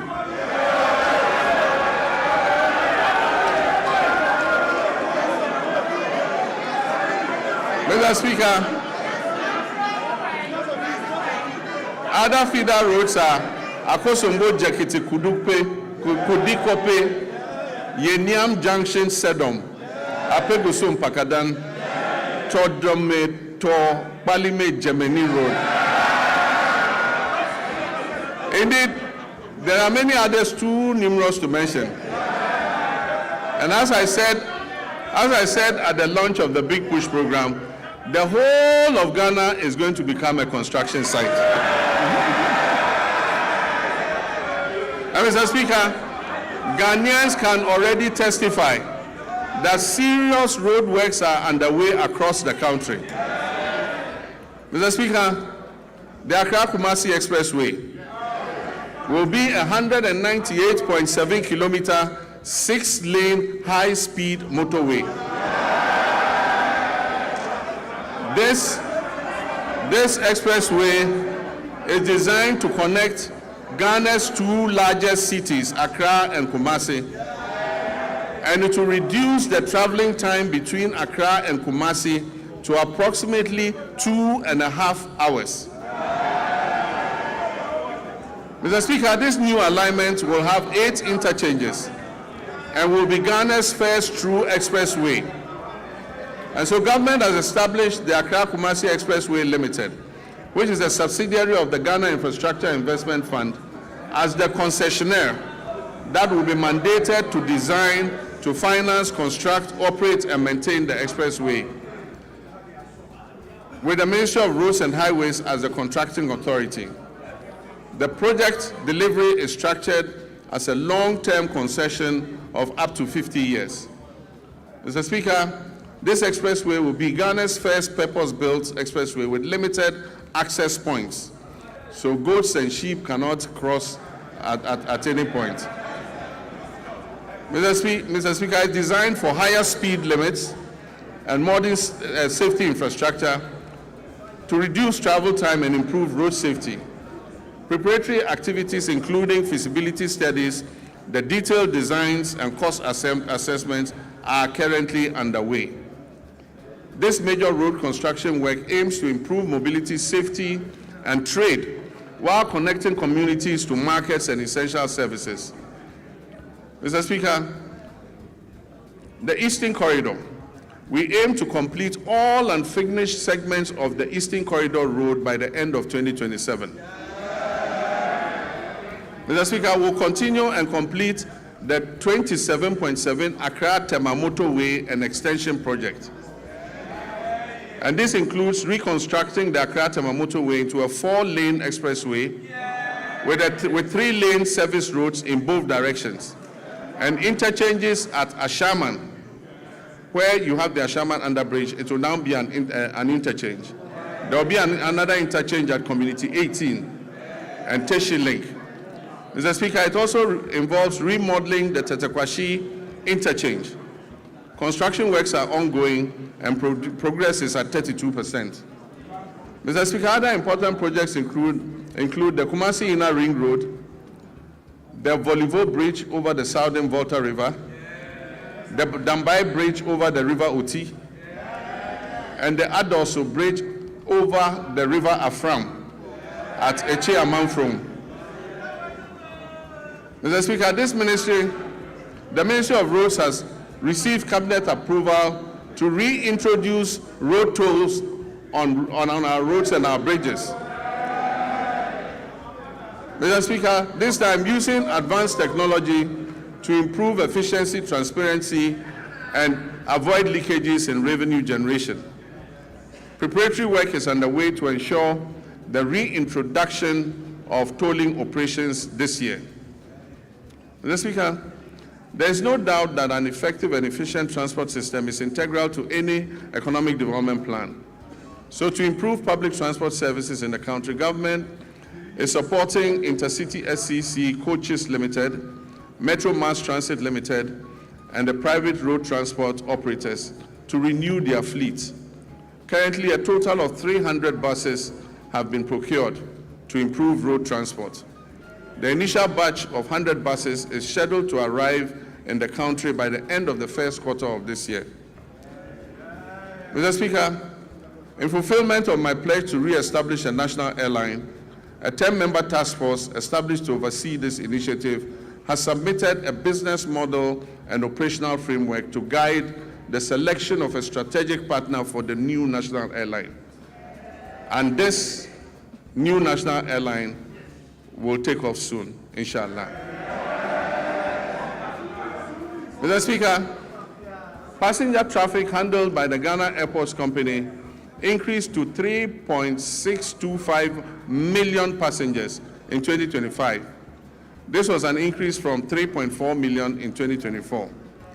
In response to the rising passenger traffic and congestion at the Accra International Airport's new Terminal 3, we are remodeling Terminal 2 into a dual-purpose facility to serve both domestic and international flights. So when the remodeling of Terminal 2 is finished, all the domestic flights and some of the international flights will be moved to Terminal 2 so that we ease the congestion on Terminal 3. This will improve operational efficiency and enhance the overall passenger experience. Mr. Speaker, Accra's Terminal 3 remains amongst the best in Africa. A new concourse will link Terminal 2 and Terminal 3 so that passengers arriving in Terminal 2 and having to move to Terminal 3 won't have to come out and walk. They'll go through the concourse. Mr. Speaker, Terminal 3 is going to be supported by a new 7-story floor car park. It will also have an airport hotel and retail amenities to service the passengers. Mr. Speaker, runway expansion and overlay is currently being undertaken to strengthen the Accra International Airport's runway. Mr. Speaker, we will also begin work on new regional airports in Sunyani, in Bolgatanga, and Wa. In Sunyani, the current location of the airport is not appropriate to extend the runway, and so we have to move and build a new airport at a different location.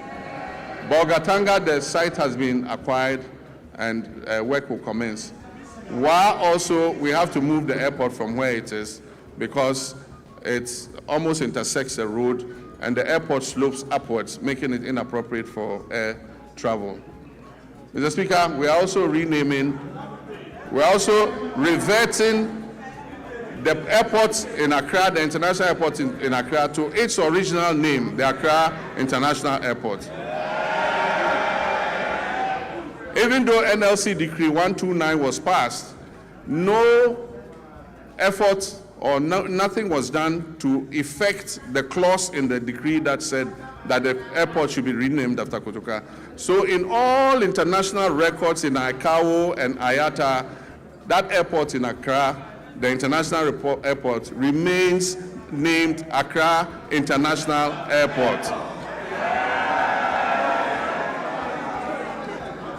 Mr. Speaker,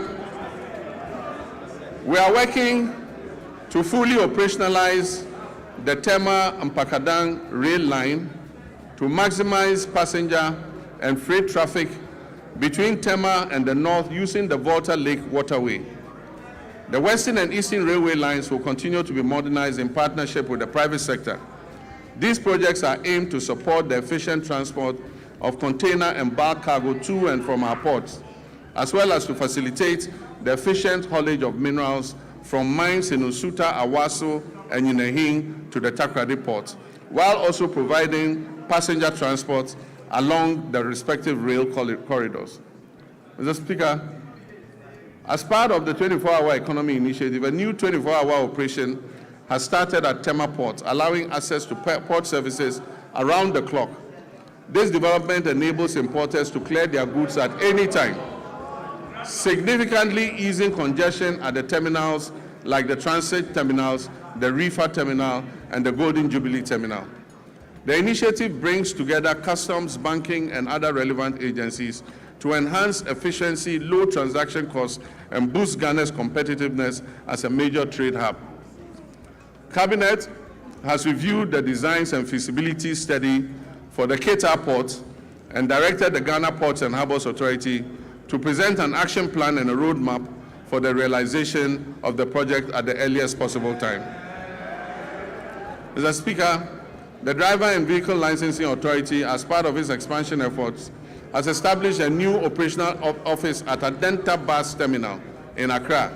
If you need any service in the night from DVLA, go to Adenta. There's an office open there day and night. Mr. Speaker, this modern facility operates around the clock, providing continuous service to improve accessibility and convenience for our motorists in Adenta municipality and the whole general Accra area. Mr. Speaker, communications is important, and under the Rural Telephony and Digital Inclusion Project, implemented through the Ghana Investment Fund for Electronic Communications, GIFEC, we extend voice and data connectivity to unserved and underserved communities. We've targeted the construction of 2,016 cell sites all over underserved and unserved communities. 1,561 of these 2,016 cell sites have been constructed, and of this number, 1,144 have been activated. Work is ongoing to activate the remaining 417 sites. Preparations are also well underway to commence construction of the remaining 455 sites. Mr. Speaker, under the School Connectivity Initiative, over 62,000 digital resources have been uploaded to the Ghana Knowledge and Skills Bank, enabling seamless access across multiple devices, from PCs to laptops to tablets and smartphones, for more than 600,000 users, including teachers, students, and researchers. Mr. Speaker, as part of the government's research agenda to ensure Ghanaian youth acquire essential digital skills for the modern global economy, I launched the 1 Million Coders program in March 2025. This initiative aimed to train 1 million Ghanaians in key digital areas, including data analytics, data protection, cybersecurity, the metaverse, and artificial intelligence over 4 years. Phase 1 of the program, that is the pilot phase, saw hundreds of trainees complete their training programs in person across 4 training centers that were established in Accra, Kumasi, Sunyani, and Bolgatanga. Mr. Speaker, Phase 2, which will include virtual sessions, is set to commence this year, with expanded training centers and an increased number of beneficiaries, we project that 400,000 young Ghanaians will be trained this year. And this will build up to the numbers approaching 1 million. Mr. Speaker, the fight against corruption has remained a defining priority of my government and represents a central pillar of our commitment to good governance and accountability and the prudent management of public resources. Mr. Speaker, we've made progress through strengthened collaboration among law enforcement agencies, financial intelligence institutions, and prosecutors. These efforts have led to initiation of criminal proceedings and asset forfeiture proceedings against some individuals and entities implicated in financial crimes against the state. But yes, I agree with the sentiments of Ghanaians that we must press harder on this accelerator. As of December 2025, IOCO has recovered more than 600 million Ghana cedis. The office has investigated 462 cases, with 15 currently under prosecution. It has dismantled transnational carjacking syndicates and has recovered 29 luxury vehicles that were stolen. Mr. Speaker, the government remains resolute that corruption will not be tolerated, regardless of status or political affiliation. The Attorney General's office will continue to use both criminal prosecution and non-conviction-based assets recovery mechanisms to ensure that stolen public resources are returned for national development. Mr. Speaker, I understand that a large majority of Ghanaians are impatient to see those who abuse their public trust in office held to account. Mr. Speaker, there were periods when, under military regimes and unconstitutional governments, extrajudicial means could be used to exact retribution against persons perceived as corrupt or who had abused the mandate given to them by the people. Mr. Speaker, this may have appeared as swift justice, but many regrettable excesses were recorded. In 1992, we overwhelmingly adopted the 1992 Constitution to accept governance by the rule of law. On 7th January, when I swore the oath of office before the people of Ghana, I swore to uphold the 1992 Constitution.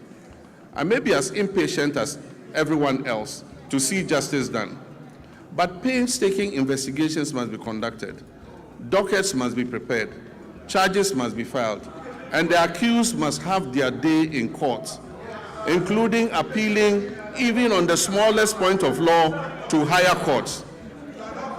This process is necessary to protect us all against abuse or ill treatment of citizens and to ensure that only those guilty of offenses against the state are punished. As President Mills of blessed memory said, he said, and I quote, "The wheels of justice grind slowly, but they grind exceedingly fine." Mr. Speaker, let me reassert my determination to uphold the accountability of public office holders to the people of Ghana. We have laid the Public Officers Code of Conduct Bill before Parliament. This bill codifies the conduct of public officers and makes breaches thereof punishable. I wish at this juncture to thank His Lordship, the Chief Justice, for establishing additional specialized high courts to address breaches identified in the Auditor General's report. Mr. Speaker, the Constitution review process was conducted in a transparent and consultative manner, drawing on input from constitutional experts, civil society organizations, traditional authorities, religious leaders, political parties, and the general public. The review committee has submitted its comprehensive report containing detailed proposals to amend the Constitution to address identified weaknesses and make it more welfare enhancing. Mr. Speaker, the Attorney General's office is working closely with relevant stakeholders to translate the recommendations into implementable legal and constitutional proposals, which will be presented to this August House in accordance with constitutional procedures. Mr. Speaker, illegal mining continues to pose a grave threat to our environment, water bodies, public health, and national security. Mr. Speaker, prosecution of persons engaged in illegal mining has been intensified, with a renewed focus on dismantling organized criminal networks behind galamsey operations, rather than targeting only the little fish, low-level offenders. Mr. Speaker, in all these galamsey operations, there are big fish who never get caught. Mr. Speaker,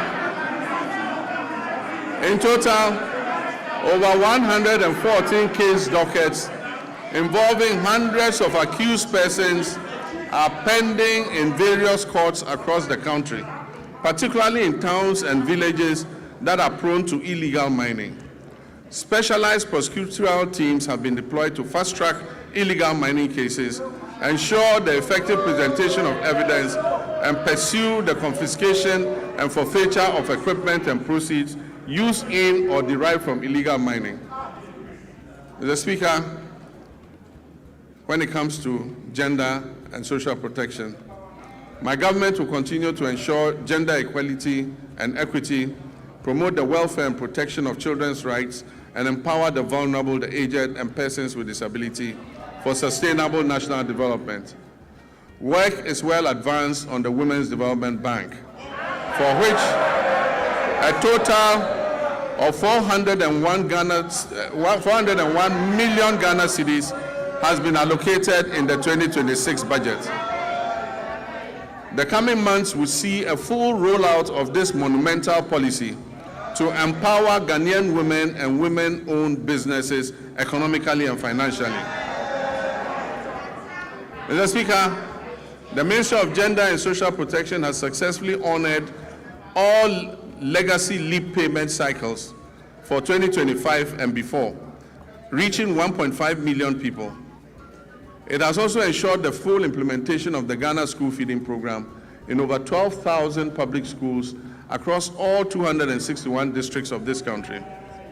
Mr. Speaker, the number of beneficiary pupils under the school feeding program has increased from 3,801,491 for the 2023-2024 academic year to 4,231,059 for the 2024-25 academic year. This program is providing gainful employment to 34,000 caterers and cooks nationwide. Mr. Speaker, in the security sector, Ghana faces evolving security threats. Our troops, services, and agencies have, however, remained firmly committed to strengthening national peace and security, which underpin our democracy, development, and social cohesion. This commitment encompasses internal security operations, international peace support missions, strategic investment in restructuring and retooling, and improvement in troops' welfare, recruitment, and capacity development. Mr. Speaker, two recent incidents are evidence of the increasing dangers we face as a nation.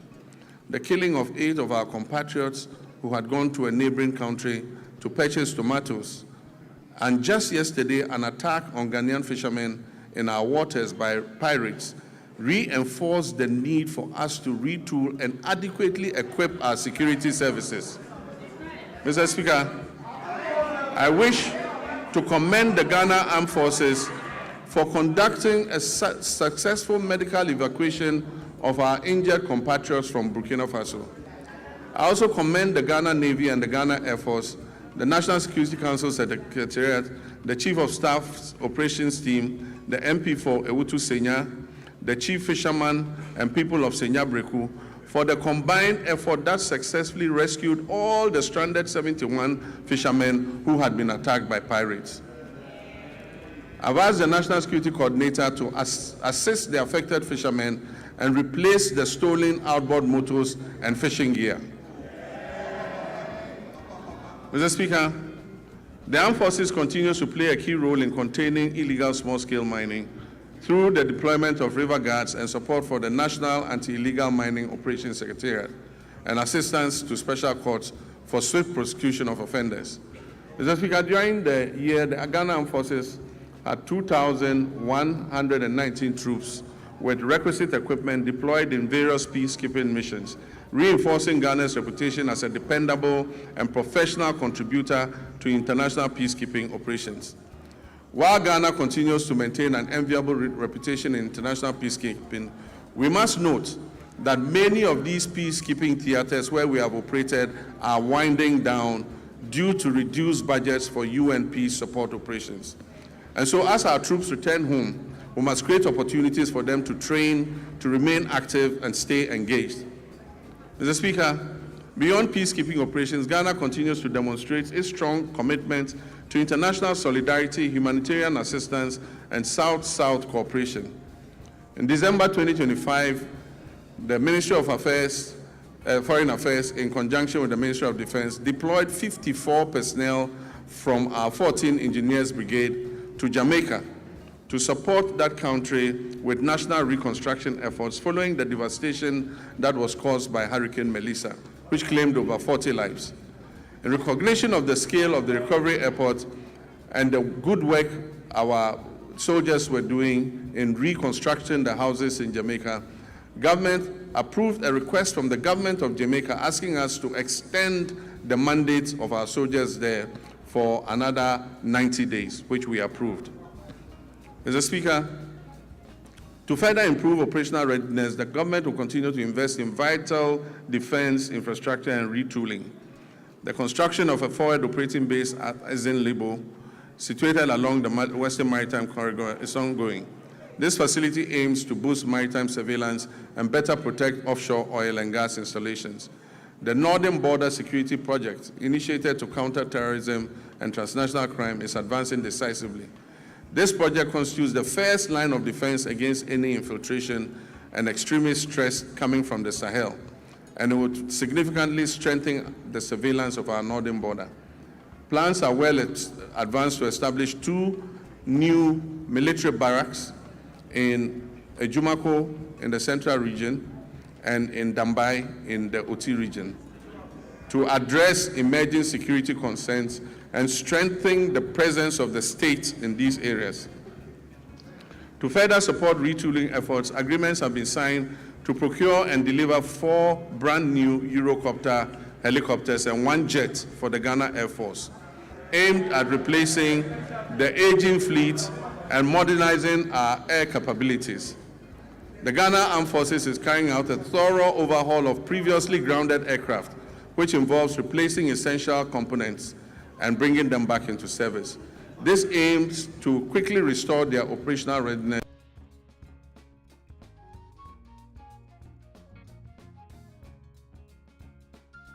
for the Ghana Armed Forces to enhance mobility and boost troop morale. It forms part of a broad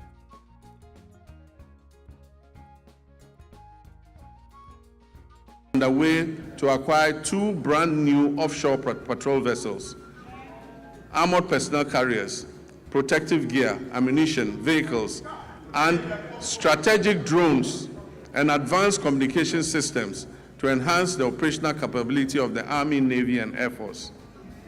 We will also continue to prioritize human capital development within the armed forces.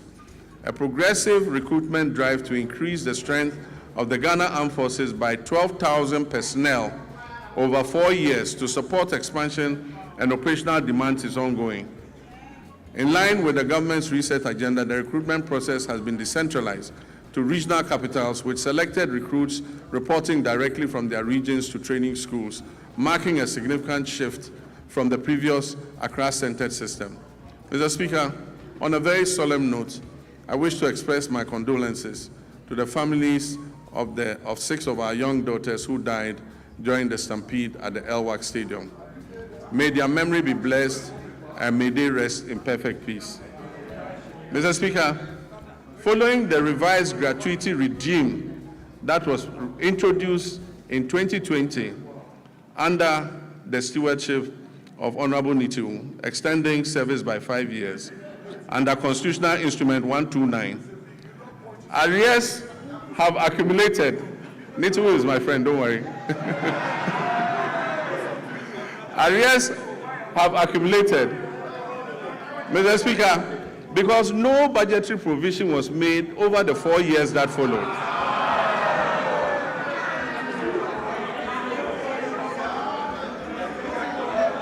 Afenyo, when we all leave politics, I and Nituwol are going to the same place in the north. You go to Winneba.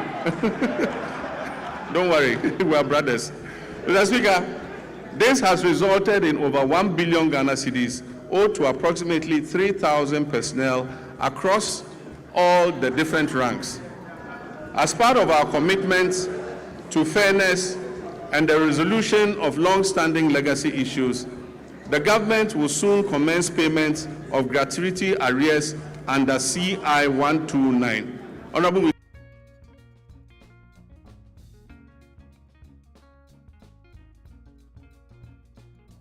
by the current military high command with the Ministry of Finance and the Ministry of Defense, a structured implementation plan has been agreed upon. This will bring closure to the issue that has been outstanding since 2020, and it will ensure that affected personnel receive their rightful entitlements. Mr. Speaker, the Ghana Police Service has also received 40 armored vehicles and 100 pickup trucks to enhance their operations. Other security agencies such as the Fire, Prisons, Immigration, BNI, and Narcotics Control Commission will also be retooled to enhance their efficiency. Mr. Speaker, let me take this moment to commend the IGP and his men for the recent major successes they are chalking in bringing dangerous criminals to justice. The trust of the Ghanaian people in their police service is rising again, and I urge you to keep up the standard. Mr. Speaker, Ghana's foreign policy remains a central instrument for advancing our national development, for safeguarding our sovereignty, and projecting our values on the global stage. At a time when the global environment is characterized by profound geopolitical shifts, economic uncertainty, climate-related challenges, and evolving security concerns within our sub-region, government has taken deliberate steps to ensure that Ghana's engagement with the world is purposeful, strategic, and responsive to the needs of our people. In this regard, the Ministry of Foreign Affairs has stepped up efforts to align Ghana's external relations with our domestic development priorities. Mr. Speaker, in West Africa, Ghana continues to pursue a policy of good neighborliness, solidarity, and constructive cooperation with all countries in the sub-region. We remain firmly committed to the vision of a peaceful, stable, prosperous, and integrated West Africa, grounded in mutual respect, dialogue, and collective responsibility.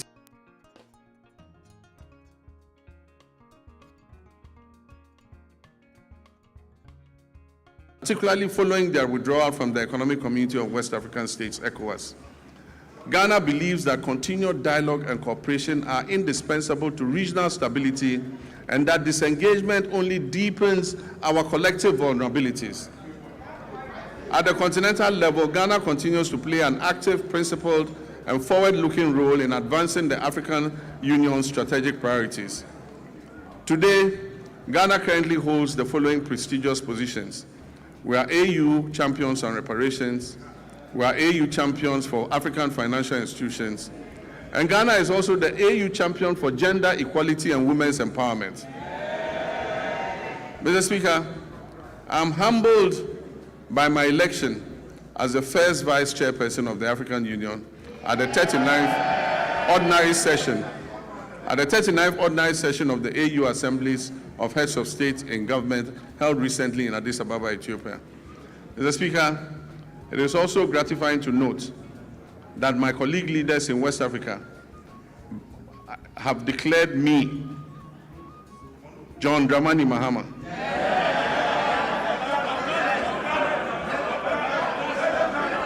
President of the Republic of Ghana and Commander-in-Chief of the Ghana Opposition. They have declared me unopposed, by the grace of God, sole candidate for the position of chairperson of the African Union when the rotating chairmanship returns to West Africa in 2027.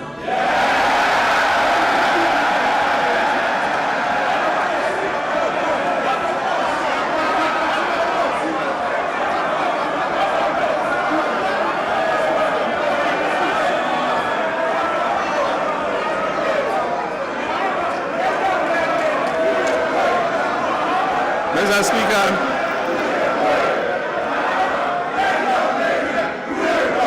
Mr. Speaker, during the 80th session of the United Nations General Assembly, I raised Ghana's voice to call for a comprehensive reset of the United Nations to better reflect the current realities and particularly the role of Africa in global governance and fairness in international financial systems. In line with our multilateral commitments, Ghana announced plans to table a United Nations resolution that recognizes the transatlantic slave trade as the gravest crime against humanity, and promoting an agenda of acknowledgement, reparative justice, and cultural restitution. Mr. Speaker, I'll formally present this resolution, which has been endorsed and adopted by the African Union unanimously, to the UN in March of this year for consideration by the UN General Assembly. Mr. Speaker, passports have never been easier to acquire than under this regime. Mr. Speaker, the Ministry of Foreign Affairs has established 7 new passport application centers in Upper East, Oti, Ahafo regions, Bono East, Northeast, my own region, Savannah, and the Western North region. Mr. Speaker, with this expansion, all 16 regional capitals now host passport application centers, marking a major milestone in the decentralization of passport services. Mr. Speaker, to address systemic delays, the ministry implemented a 24-hour passport production operation at the head office. This enabled the clearance of an inherited backlog of over 40,000 passport applications. As a result of these reforms, Ghana's passport administration now operates with 0 backlog, guaranteeing passport delivery within 15 working days. If you like, try it. Apply for a new passport. Within 15 days, you will receive your passport.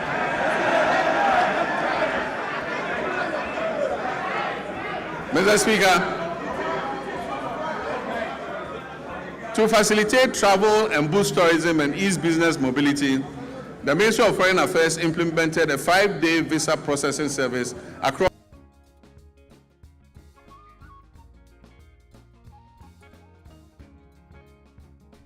Currently, significant progress has been made in the design and procurement phase of a national e-visa platform with a targeted rollout plan for 2026. This means if you apply for visa, you apply online and the visa is approved online. You don't need to go to the Ghana embassy to apply. Ghana has also secured new visa waiver agreements with 11 countries to facilitate people-to-people exchange. It means for those 11 countries, Ghanaians don't need passports to go there. You just jump on the plane and appear there, and they will allow you in. Mr. Speaker, to highlight Ghana's ongoing commitments to international solidarity, we made humanitarian donations to Jamaica, Cuba, Sudan, and Palestine to support disaster relief and conflict-related crises. These donations amounted to millions of cedis and included food, medicine, clothing, cocoa products, blankets, and mattresses, and plastic buckets. Mr. Speaker, I'm also pleased to report that remittances from our relatives abroad, the Ghanaian diaspora, reached a historic high of $7.8 billion in 2025. Mr. Speaker, this is the largest annual inflow ever recorded in Ghana's history. This reflects not only confidence in the Ghanaian economy, but the enduring patriotism of our citizens living and working abroad. Mr. Speaker, these remittances they bring back home support households, they finance education, they build homes, they provide seed money for businesses, and best of all, they stabilize our foreign exchange position. In many respects, our diaspora has become one of the country's most reliable development partners. Without contracts, conditionalities, or fanfare, they are easily one of our most reliable development partners. We must intentionally ensure that citizenship, rather than place of residence, determines one's right to serve the Ghanaian Republic. Ghanaians worldwide who pledge allegiance to this country of theirs and make substantial contributions to its development should not be barred from active participation in public affairs, including the opportunity to hold public office, provided there are appropriate measures to ensure loyalty and accountability. Mr. Speaker, I'm personally in support of the bipartisan bill currently before this House, seeking to address this matter. And it is my hope that it will be passed expeditiously so that our compatriots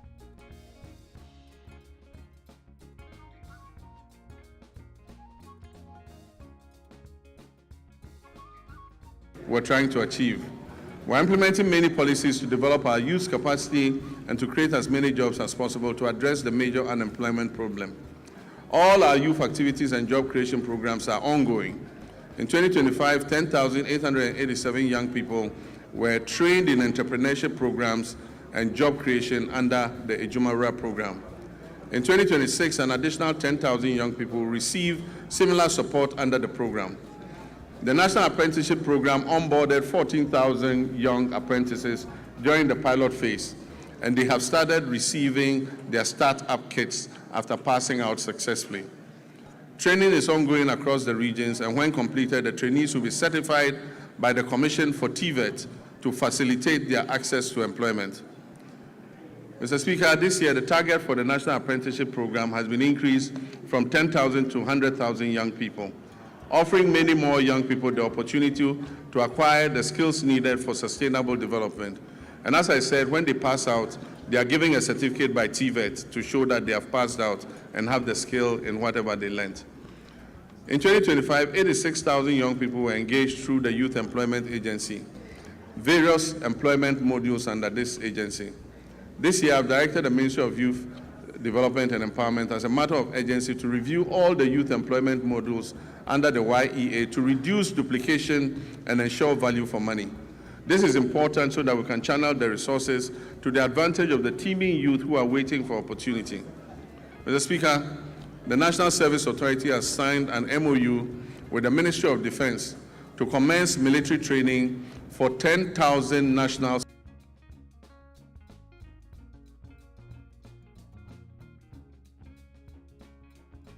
personnel will receive call-ups to report at various military centers for training. Mr. Speaker, this was a program initiated by our late Minister for Defense of Blessed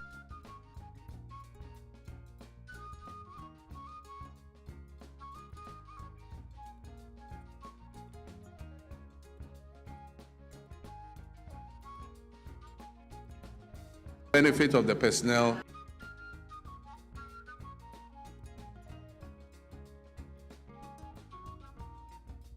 in Ghana's trade and agribusiness and industrial sectors to boost our competitiveness in export markets, encourage value addition, and generate employment for Ghana's large youth population. My recent visits with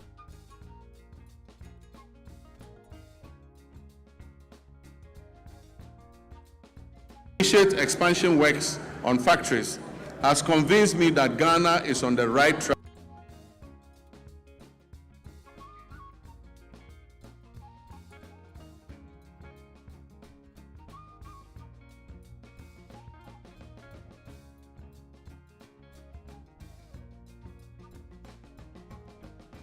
First step, we are collaborating with private sector to establish 3 new garment factories in Eastern Region, Central Region, and Bono East Region.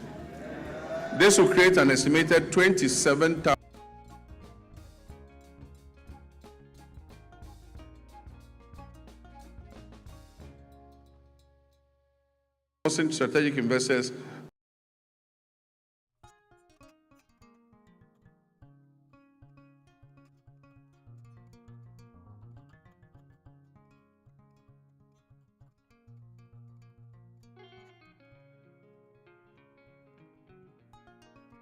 a 27.04% growth in 2025.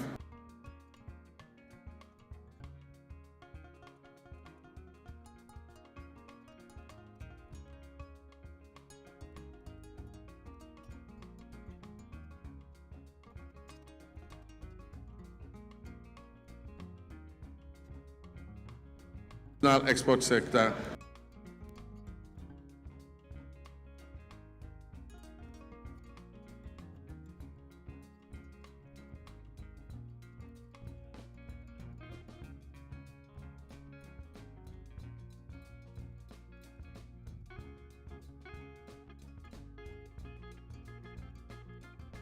Of the overall 33.8% of industry's share of gross domestic product in 2025. It emerged as a leading contributor within the industrial sector. The sector generated export earnings of approximately 15.25 billion, accounting for 65.37% of Ghana's total export receipts, out of a total of 23.3 billion. Mr. Speaker, the abolition of value-added tax on mineral exploration activities is expected to significantly reduce upfront costs for investors, improve project economics, and stimulate increased greenfield and brownfield explorations across the country. The fight against galamsey remains complex and demands a multi-dimensional response that integrates strong enforcement, the application of technology, sound regulation, and active community participation. The Ministry of Lands and Natural Resources, in collaboration with the Ministry of Transport and Ghana Revenue Authority and the Ministry of Finance, has registered 1,808 pieces of earth-moving equipment at the ports, of which 1,033 have been fitted with trackers and are being tracked. The protection of our water bodies and forest reserves is ongoing with the deployment of 1,634 blue water guards across Western North Savannah, Upper West, Bono, Eastern Ashanti, Central, Volta, and Northern regions. This nationwide deployment aims to strengthen surveillance, improve rapid response, and enhance on-the-ground enforcement against illegal mining activities that threaten critical water bodies, forest ecosystems, and livelihoods. Mr. Speaker, NIMOS will maintain regular coordinated operations across all 21 identified hotspots to prevent re-entry of illegal miners into these reserves. While temporary deployments yielded positive results, they proved insufficient for sustained enforcement. Mr. Speaker, in the works housing and water subsector, these are vital pillars of Ghana's national development, shaping sustainable livelihoods through reliable water supply and affordable housing that enhance citizens' well-being. Sea defense works are ongoing. We've successfully completed works at Komenda, Ningo Prampram, and Elmina. Together, these three projects have protected approximately 15 kilometers of our coastline and safeguarded lives and livelihoods and property. In March 2025, I visited Solakope, Agaveji, and Amutinu in the Ketu South municipality, where tidal waves had displaced thousands of residents. We made a firm commitment to address the devastation. Mr. Speaker, through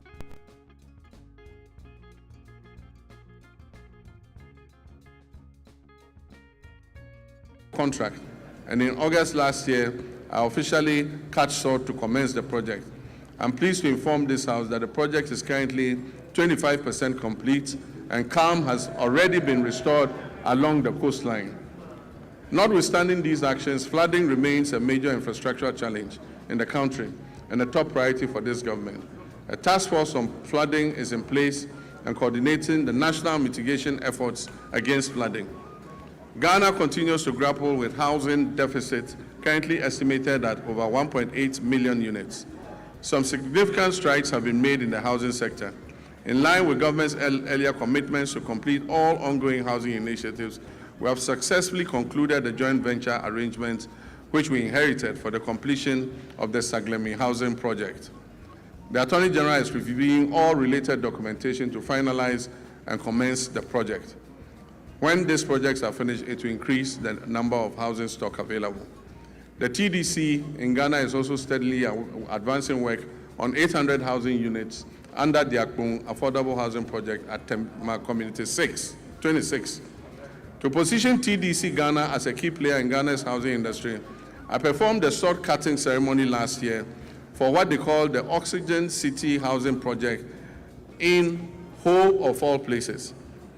That project seeks to address Ghana's housing deficit by developing 1,000 affordable housing units. We've also continued with our resettlement housing efforts for the victims of the Akosombo Dam spillage, with 251 of the planned 1,010 housing units in critical housing under construction. Collectively, these initiatives demonstrate government's continued resolve to expand access to affordable housing, strengthen urban planning, and provide relief to affected communities. Mr. Speaker, renewable water resources are estimated at about 54 billion cubic meters, with over 70% derived from the Volta River, which is shared among 6 riparian nations. We're implementing key interventions to expand and improve water services nationwide. So the following urban water supply projects are at various stages of completion. The Keta Waterworks, the Winchi Water Supply Project, Sekendi Takrade Water Supply Project. And I'm happy to announce that Anyako has good, clean drinking water today, and the Community Water and Sanitation Agency will commission the project next week. It will also serve the island community of Seva. We will begin preparatory work on the Damango and Sunyani water supply expansion projects and seek to finalize all financing arrangements for other water supply projects in Tamale, Yendi, Techiman, and Takwa. Mr. Speaker, the Danish government has allocated grant support to improve water supply services in low-income and high-density areas in Wa and Bolgatanga, aiming to address water challenges and provide relief to vulnerable populations. Mr. Speaker, the following rural water supply projects are ongoing: Asankregwa, Seshuyuoso, Duadaso, Kwemandamfa, Goso, Dwabing, Aveime, and Edumbamso. To strictly follow the resetting agenda and secure sufficient funding, the Ministry of Finance has allocated 6.3 billion Ghana cedis to the District Assembly's Common Fund. This amount covers 4 quarters of the 2025 fiscal year, and it has been allocated to all 261 metropolitan, municipal, and district assemblies to execute their activities outlined in the medium-term development plans and annual action plans. Mr. Speaker, out of the amount released, a total of 4.3 billion has been dispersed to all MMDAs. The 4th quarter installment is being processed and will be disbursed soon. Mr. Speaker, all members of this House will agree with me. All members of this House will agree with me that the flow of resources to the district assemblies is unprecedented.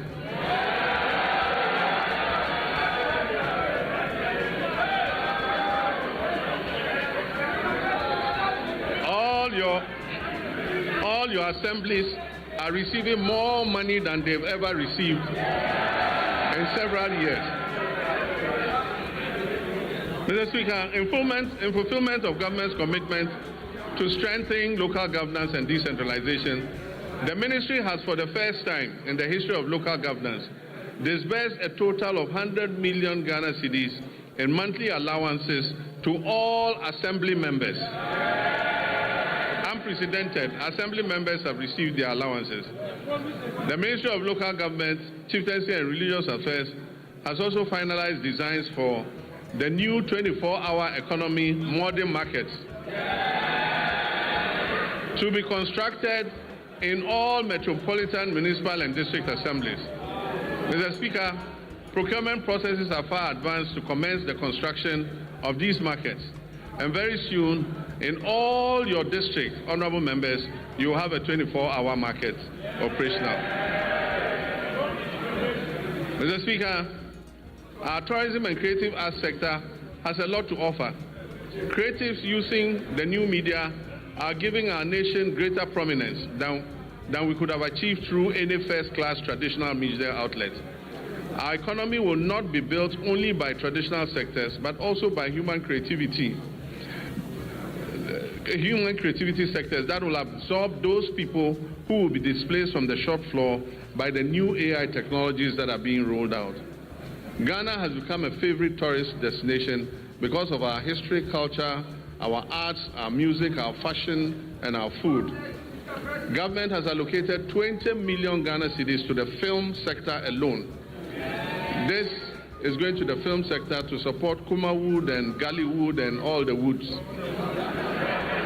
Mr. Speaker, another 20 million cedis has been given for the other creative sectors. I believe that this injection of money will bolster our creative sectors. Mr. Speaker, I wish to assure the creative industry and the Ministry of Tourism that I'll be your personal ambassador for the promotion of tourism and the creative sector. Mr. Speaker, in line with our new national effort to bring events and conferences to Ghana, we are going to undertake the refurbishment of the Accra International Conference Center to restore it to its iconic past as the country's national and international events and conference venue.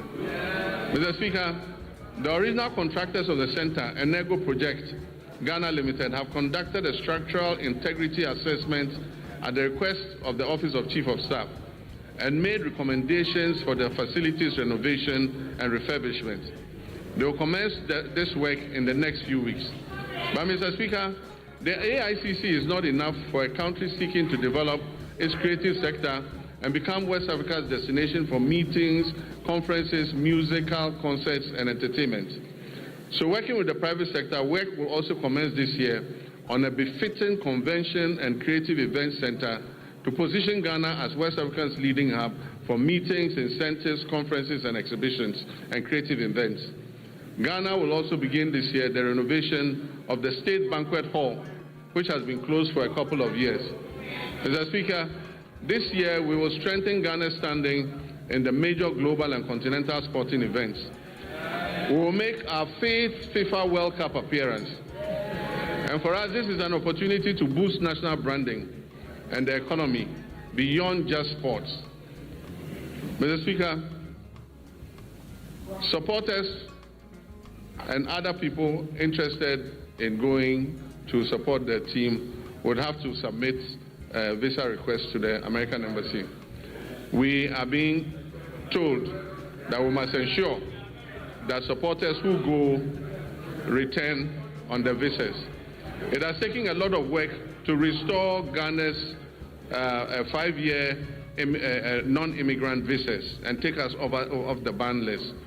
It is my hope that this event will not send thousands of Ghanaians to America and get us back on the ban list.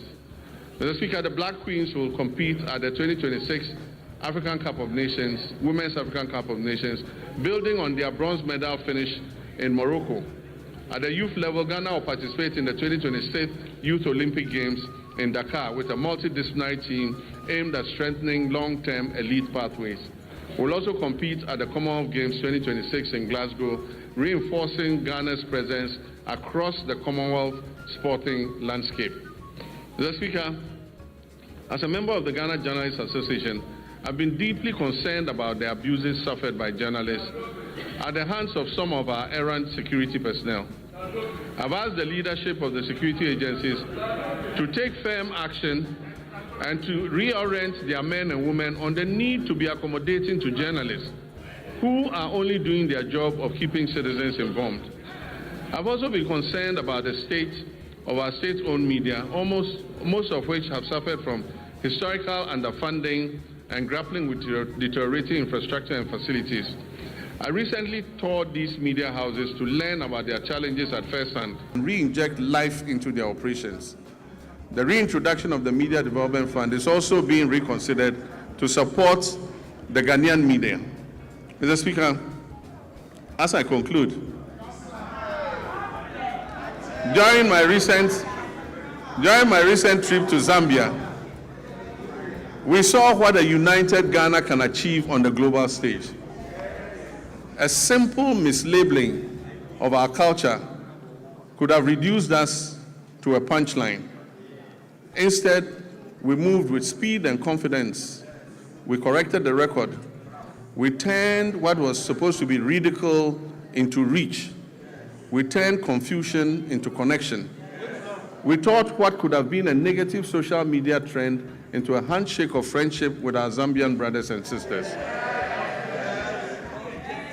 Mr. Speaker, for most people, that episode was just a fleeting social media frenzy. Yet it served a greater purpose. It showed a nation that understands its brand equity. It showed citizens aligned around a common identity. It showed a country that knows who we are and refuses to be defined by others. But let us be honest, unity in moments of cultural pride has proved easier than unity in moments of political disagreement. If we can mobilize that same collective resolve for our development agenda, we will see real progress. And that mobilization is possible because we are the descendants of a people who united against political subjugation. We resisted economic exploitation and we fought colonial oppression. Mr. Speaker, our pursuit of national development today demands that same unity of purpose. We must reject misrepresentation and distortion that detract from our collective progress. We must guard our development as firmly as we guard our cultural identity. We must act as one people with one purpose. Mr. Speaker, in public life, there is a simple maxim we're all very familiar with, and it says that the buck stops with the president. Mr. Speaker, I not only agree with this. Every day I hold office of president, I live by that statement that the buck stops with me. The ultimate responsibility for the direction of this nation rests with the office that I hold, and I'll never shirk that duty.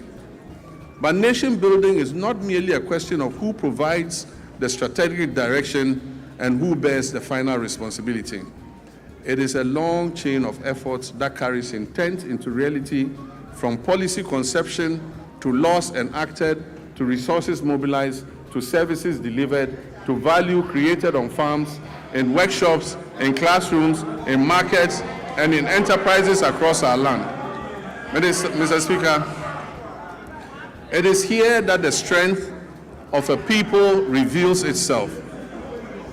It is in the countless acts of competence, integrity, and industry by citizens of every calling whose work turns national purpose into lived reality. Mr. Speaker, while the bulk may stop with me, the work of nation building goes beyond that. Through the labor, enterprise, and civic spirit of millions of Ghanaians whose daily efforts give policy life.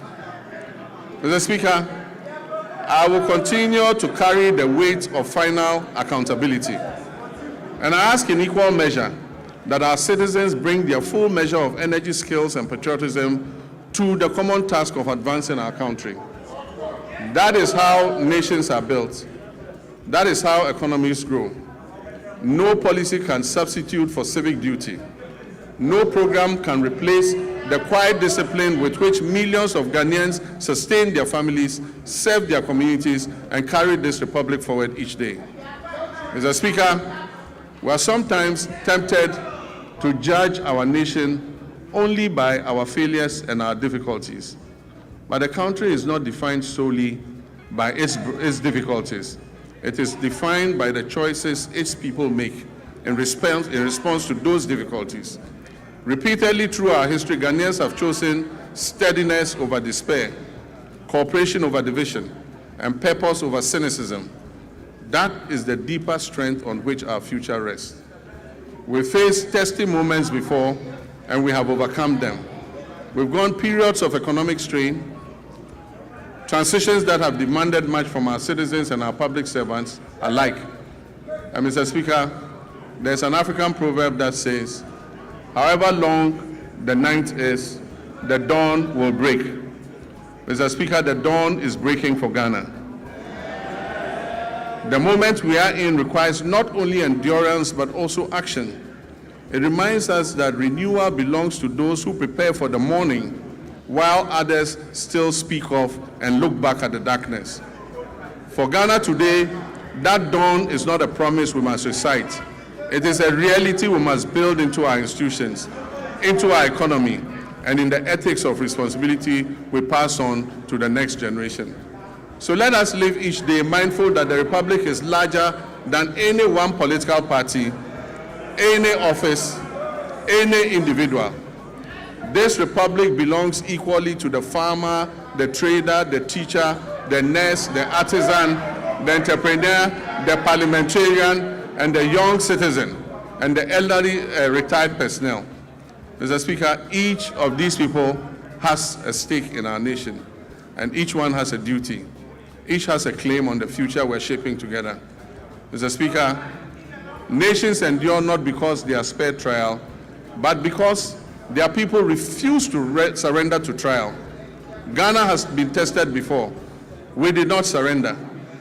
We will not surrender now. And so with gratitude for how far we have come, and with the resolve for the work ahead, I say, Mr. Speaker, the state of our nation is resilient, the state of our nation is renewing, and our nation is firmly in the hands of its people. Our nation is on the brink of takeoff, and so, ladies and gentlemen, passengers, fasten your seatbelts. I thank you for your attention.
Honourable members.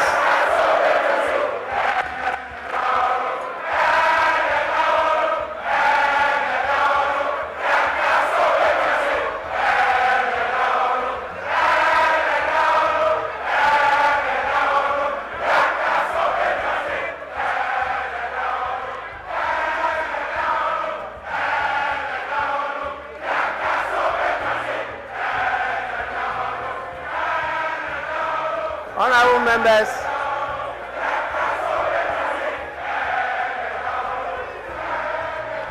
honorable members,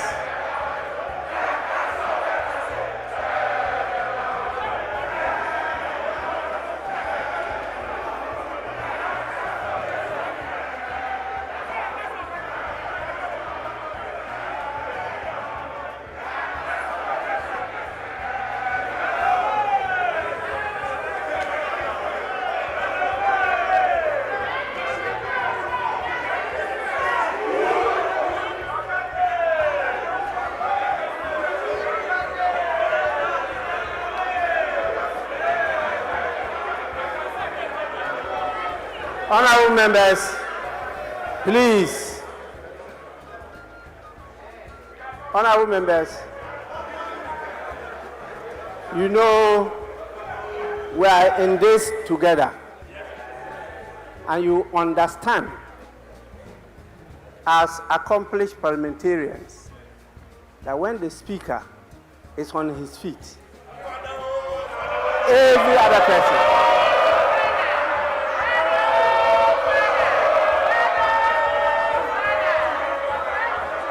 please, you don't only resume your seats, but you also keep silent. Honorable members, before I convey the gratitude of the House to His Excellency the President for the message, permit me to acknowledge some more senior patriots who are with us here today. We have the leader of the People's National Convention in the person of Bernard Mona. We also have the leader of the All People's Congress, APC, in the person of Hassan Abdullahi Ayaraga. And we have my senior brother, the former flag bearer of the Convention People's Party, Ivor Robina Greenstreet, also with us here. Please, you are all warmly welcome. Honorable members, in accordance with Standing Order 72, Rule 4, I convey to His Excellency, the President of the Republic of Ghana, the gratitude of the House for the address. Honorable members, again, in accordance with the practice of this House, a formal communication will be forwarded to His Excellency the President after the House has thoroughly debated this message. So His Excellency will hear from us. I know you are ready.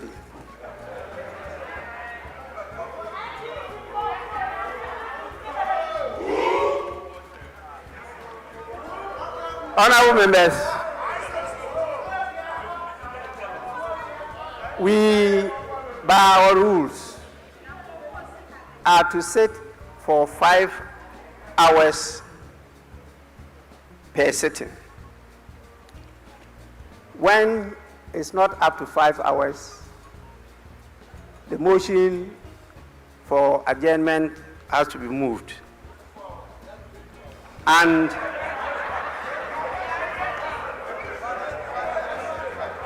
here we are. We have spent a lot of time, but not yet 5 hours. And so I'll have to call on the leaders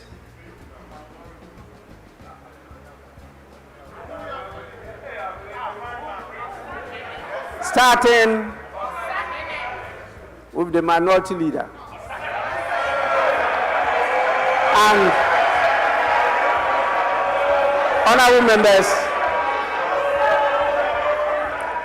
members, in consultation with the leaders, I'm giving each of them 5 minutes.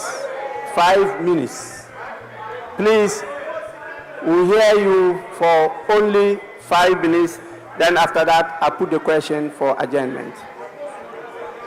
Yes, Minority Leader. Speaker, with respect, let me thank you for the opportunity and thank Mr. President for living up to this constitutional obligation. But Mr. Speaker, what the President failed to tell the people of Ghana is that 1 year in government, he's still acting with slogans, no action. Mr. Speaker, electricity tariffs have skyrocketed and Ghanaians cannot afford electricity. We have thousands of Ghanaian youths who are, Mr. Speaker, can they be quiet and listen? Because if they misconduct themselves, we'll do the same thing to their leader. Keep quiet. You can't take away my time. If you don't keep quiet and listen to me, your leader cannot speak. If you don't know, I'm telling you. Mr. Speaker, thousands of Ghanaian youths were dismissed through a letter by the Chief of Staff. It's part of the State of the Nation. Mr. Speaker, as we speak, there is a scandal looming. Security services recruitment, TribeNet, we know who brought that company to the ministry. Kama has a way. And we, the minority, will pursue the person and make sure there's full disclosure. Mr. Speaker, the cocoa farmers, they have reduced producer price and Erikopoku cannot be found. They don't care about cocoa farmers and they are here telling us inflation, macroeconomics, lebedi. Macroeconomics lebedi. Mr. Speaker, Galamsey continues. Ghanaians continue to suffer under this Galamsey hardship. And we expect concrete action to be taken on Galamsey. Mr. Speaker, to conclude, our elders say, give credit where credit is due. Mr. President is telling us today that some gains have been made. Those gains through this gold for reserve. Mr. Speaker, the gold for reserve policy, what they have failed to tell Ghanaians is that the Bawumia that they attack, Mr. Speaker, the Bawumia that they attack, the Bawumia that you attacked is the brainchild of this policy. Mr. Speaker, I would want to urge the government, give to Bawumia what belongs to Bawumia.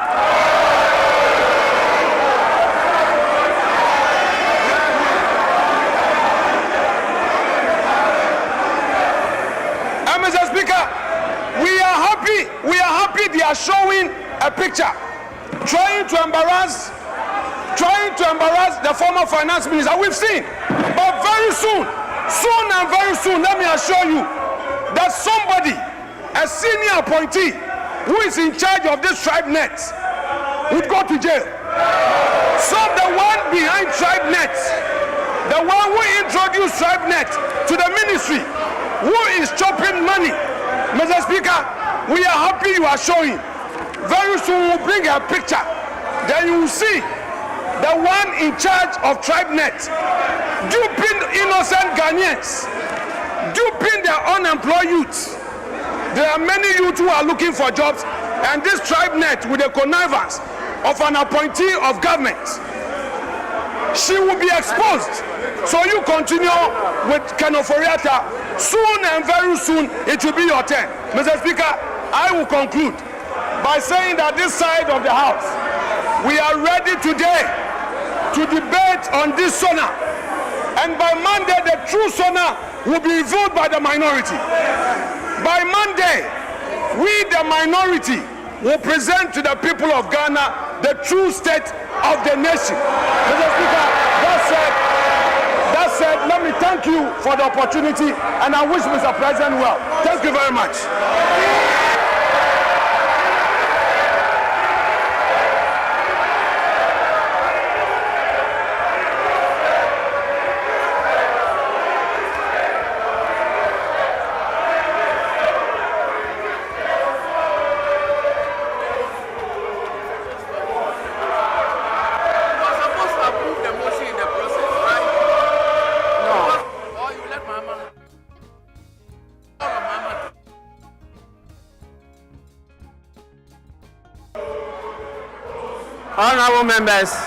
Honorable members, please.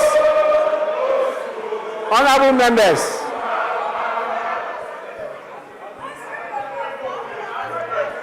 members, let's now listen to the majority leader. 5 minutes. 5 minutes.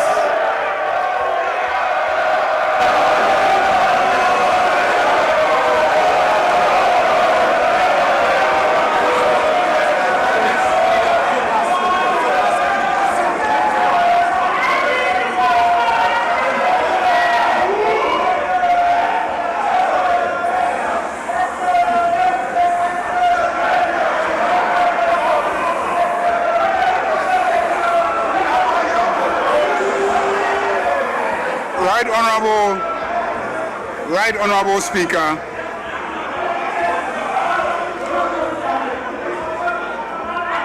on behalf of my colleagues in this House, we want to thank His Excellency, President John Dramani Mahama, for his excellent leadership.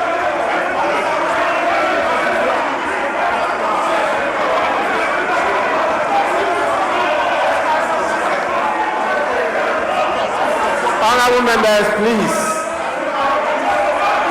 Honorable members.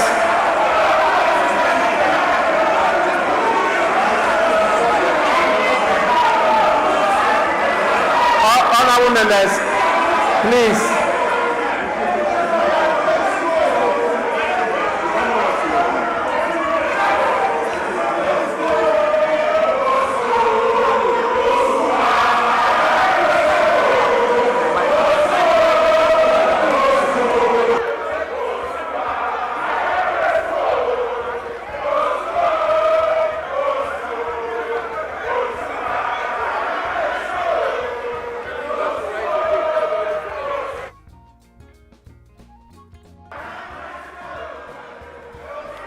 Honorable members, please. We are not at a rally ground. Please.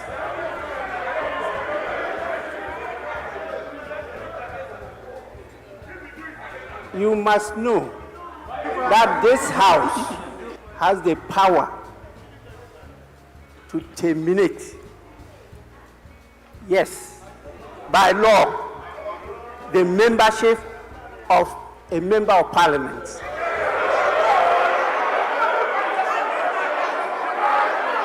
Please.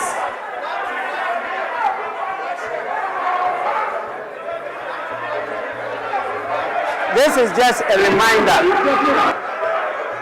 to all of you. Again, this is a reminder to all of you. Majority Leader, you may continue.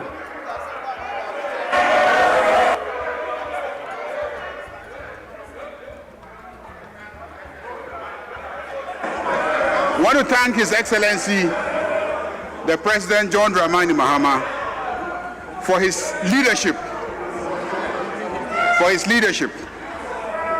Ghanaians are very grateful to you. Mr. Speaker, it is obvious that the Ghana you inherited and the Ghana you speak of today is like day and night.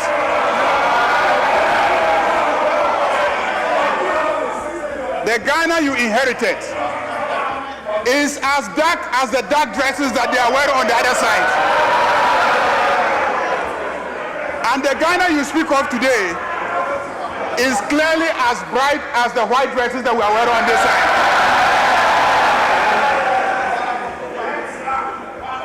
Mr. Speaker, clearly everything that you have said here is true. Mr. Speaker, Honorable Afenyo Makin will attest to that. He will attest to the fact that the big push is pushing through Winneba steadily.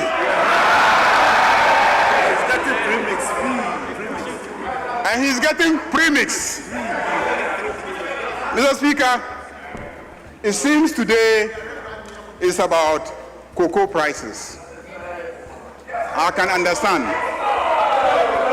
Mr. Speaker, let me read Reuters today.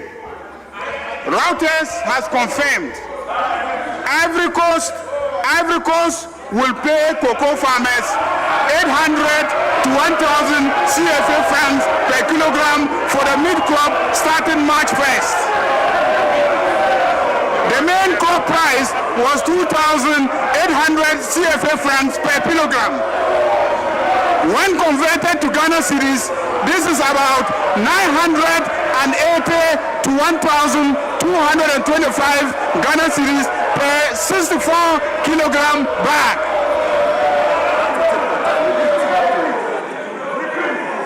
Mr. Speaker, Ivory Coast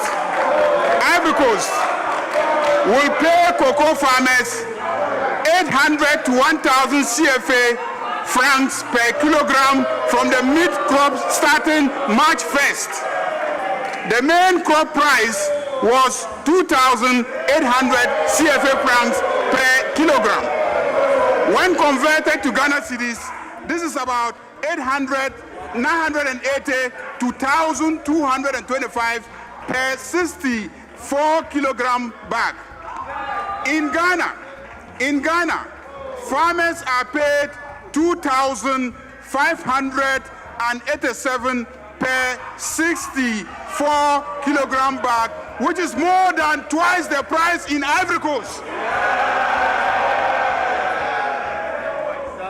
This is confirmed this morning by Reuters. Mr. Speaker, I see written on the muffler of my friends in black that MPP Yaya Mobo Dodo. MPP Yaya Mobo Dodo. Mobo Dodo MPP. Yaya Mobo Dodo MPP. Mr. Speaker, this is a month of Ramadan, and Your Excellency, all Muslims in Ghana will pray for Allah's blessings on you. For your sterling leadership that has been recognized by the entire West Africa. That is why they unanimously elected you unopposed to lead in Africa. Ghanaians are proud of you. This Ramadan, many of our people could afford sugar and rice because the prices have come down.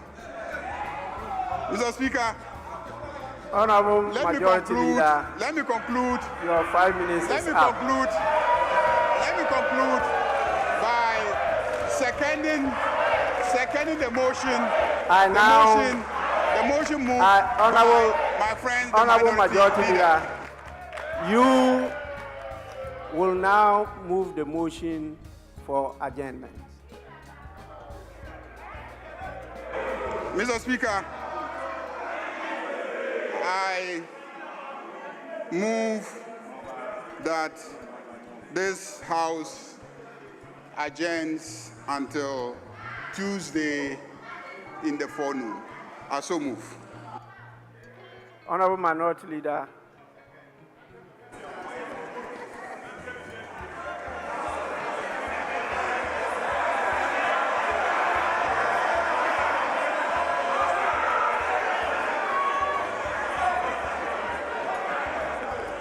Mr. Speaker,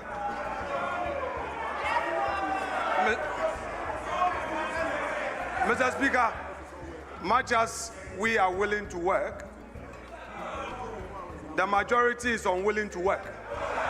So, Mr. Speaker, I will reluctantly second the motion to grant the pleasure of the majority leader who wants to go and rest. Thank you so much, Mr. Speaker.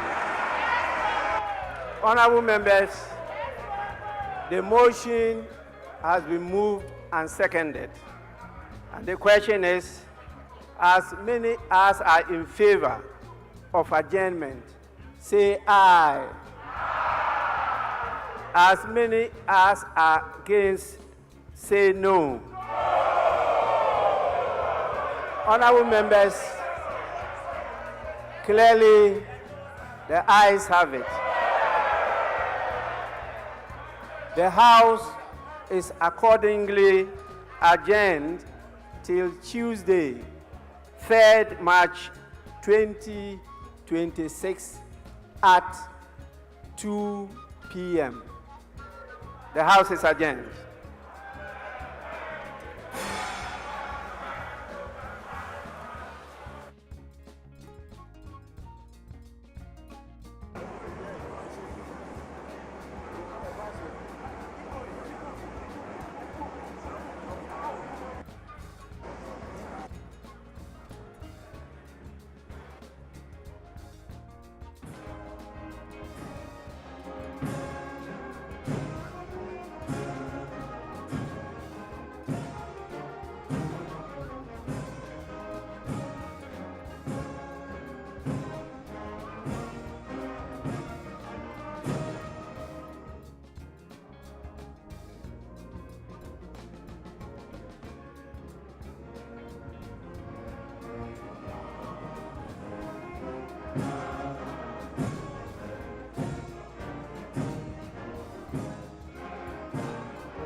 Okay, at this level, is it good? Or you want me to increase it, or you want me to reduce it?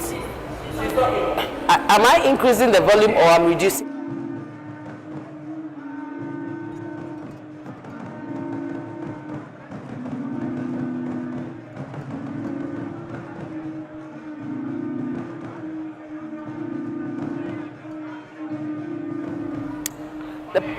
The President of the Republic of Ghana just delivered a message on the state of the nation. This is in accordance with the provisions of Article 67 of the 1992 Constitution, and you're still watching GH Parliament TV, the Parliament TV station that brings you real-time events as they occur from the institution of Parliament, told by members and staff of the Parliament.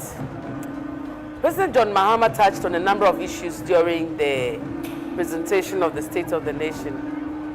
And some of the things he touched on include economic recovery and growth, and he spoke about the fact that Ghana's GDP projected to reach $113 billion in 2025, up from $83 billion in 2024.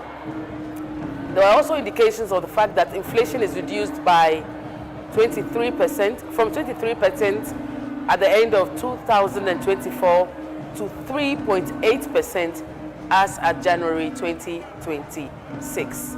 Government borrowing is also reduced, spending made more responsible. Interest rates are also falling, and private sector confidence has been restored.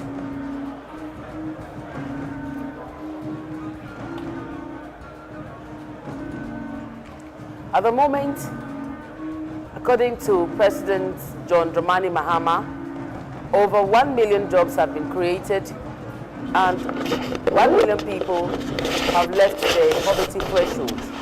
Indeed, as he indicated to the Right Honourable Speaker during the speech, Ghana is getting back on track. Article 67 of the 1992 Constitution mandates the President to deliver a State of the Nation address to Parliament at the start of each session and before its dissolution. This message usually outlines the country's economic, social, and political status, as well as future administration plans, and that's what happened today. Now, the procession is heading to where the President will sign Parliament's visitors book.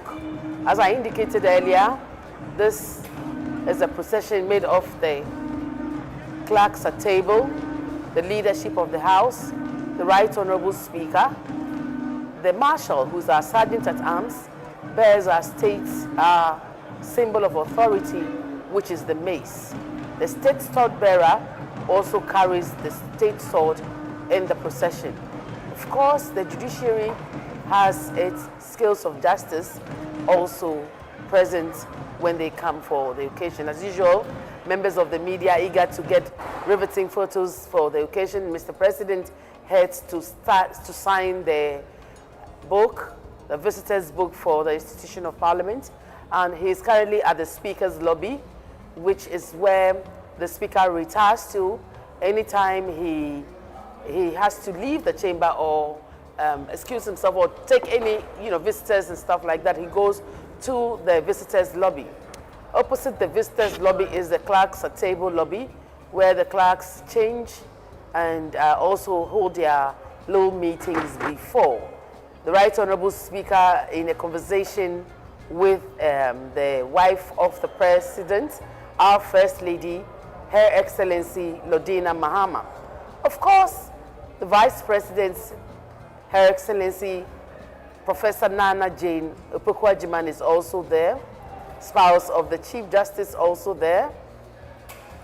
And Mr. President is signing the book. Of course, in attendance is the Marshal of Parliament. And this is a constitutional duty which the President fulfills at least once in a year.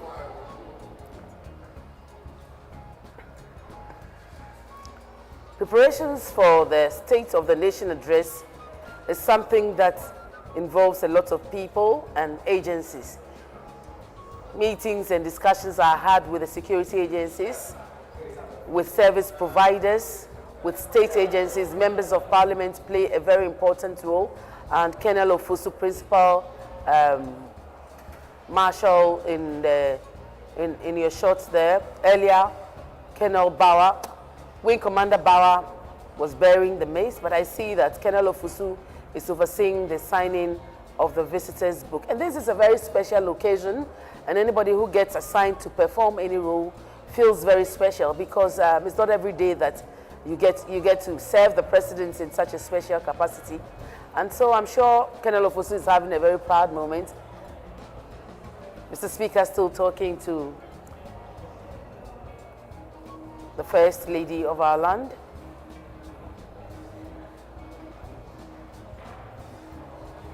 And this is where members of the Parliament and some staff may get photo opportunities with His Excellency the President.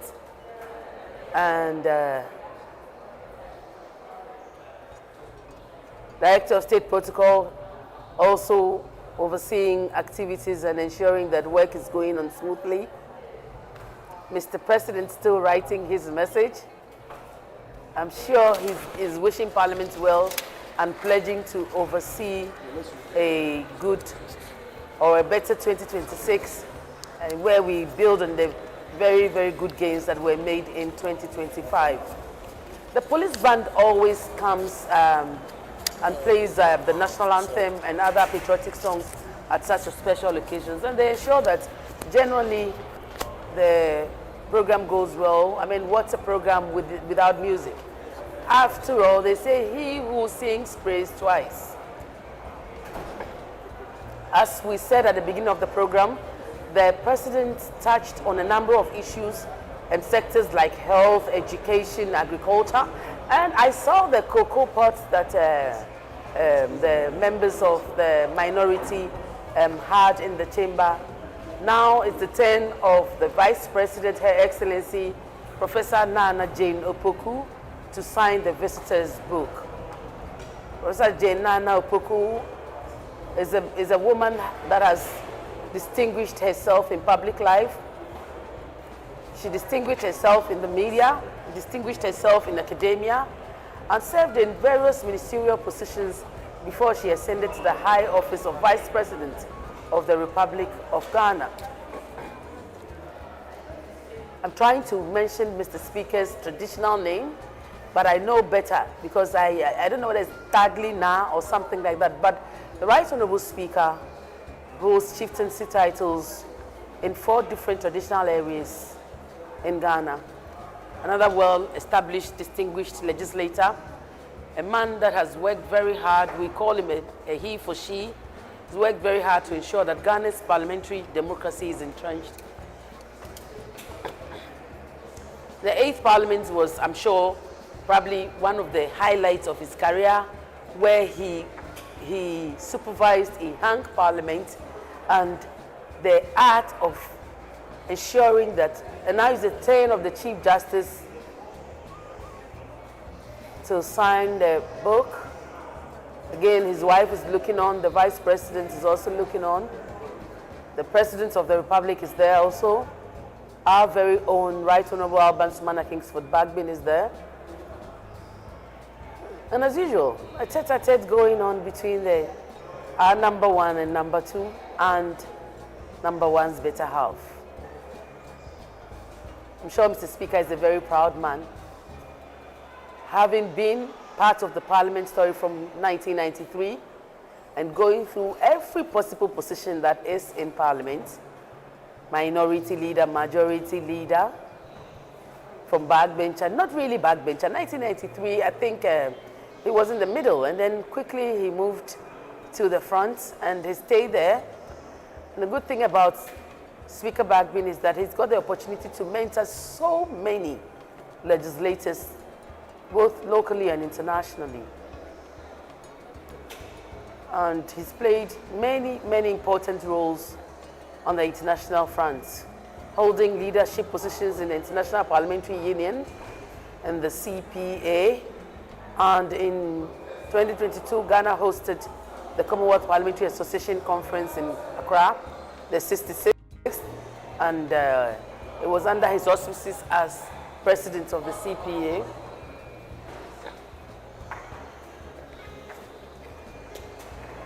Mr. Speaker exchanging pleasantries with members of Parliament. He just spoke to the minority leader. That's the clerk to Parliament. Camilo is the deputy clerk. And I know that the head of table Equia is there, as well as Eunice from the table office, all exchanging pleasantries with the President, the First Lady, the Chief Justice.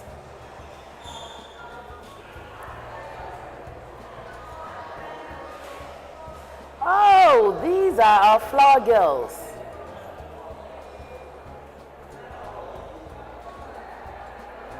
Brought all the way from the Oti region.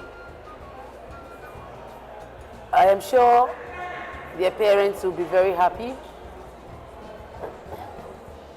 And I have with me Honorable Isaac Wamanyaku. He is the member for Efia. Honorable, this is a beautiful ceremony, isn't it? Oh yes, it has always been when you have the president visiting Parliament to deliver a state of the nation. What was your key takeaway? And the glass is half full rather than half empty. No, it is actually almost empty, not half. It's not at all.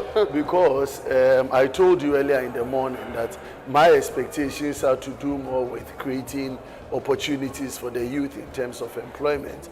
And if you listen to the minority leader, he gave that signal that the letter from the chief of staff has led to the dismissal of so many Ghanaians, and the president didn't show us any direction in terms of creating employment for the Ghanaian youth. Worse still is the agricultural sector, where you wanted to see a lot more of what government has done in the year 2025. That also didn't come out so strongly. So basically the main ingredient that offers opportunity for employment, we don't seem to have it, and I think that was missing in the State of the Nation's address. Yes, but there were some really good highlights as well. I mean, employment for over 1 million people, people going out of the poverty threshold.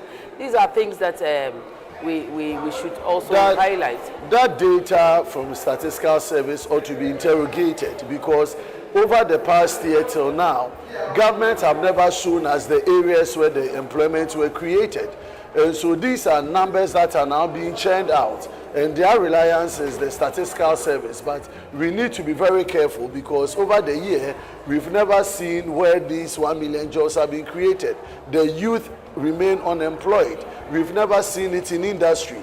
We've not seen it at the manufacturing sector. Government itself has not done any employment over the past year, 2025. So it's very worrying to see where that true number on our screens now, the leadership, the second deputy speaker, first deputy speaker have now joined the president, and the vice president and Mr. Speaker, the chief justice, to take a very memorable photograph. I'll have to let you go, Isaac, because I see that more of our colleagues are there. But I want to invite you to our TV station. Come and let's have a longer conversation on this matter, and do enjoy your day.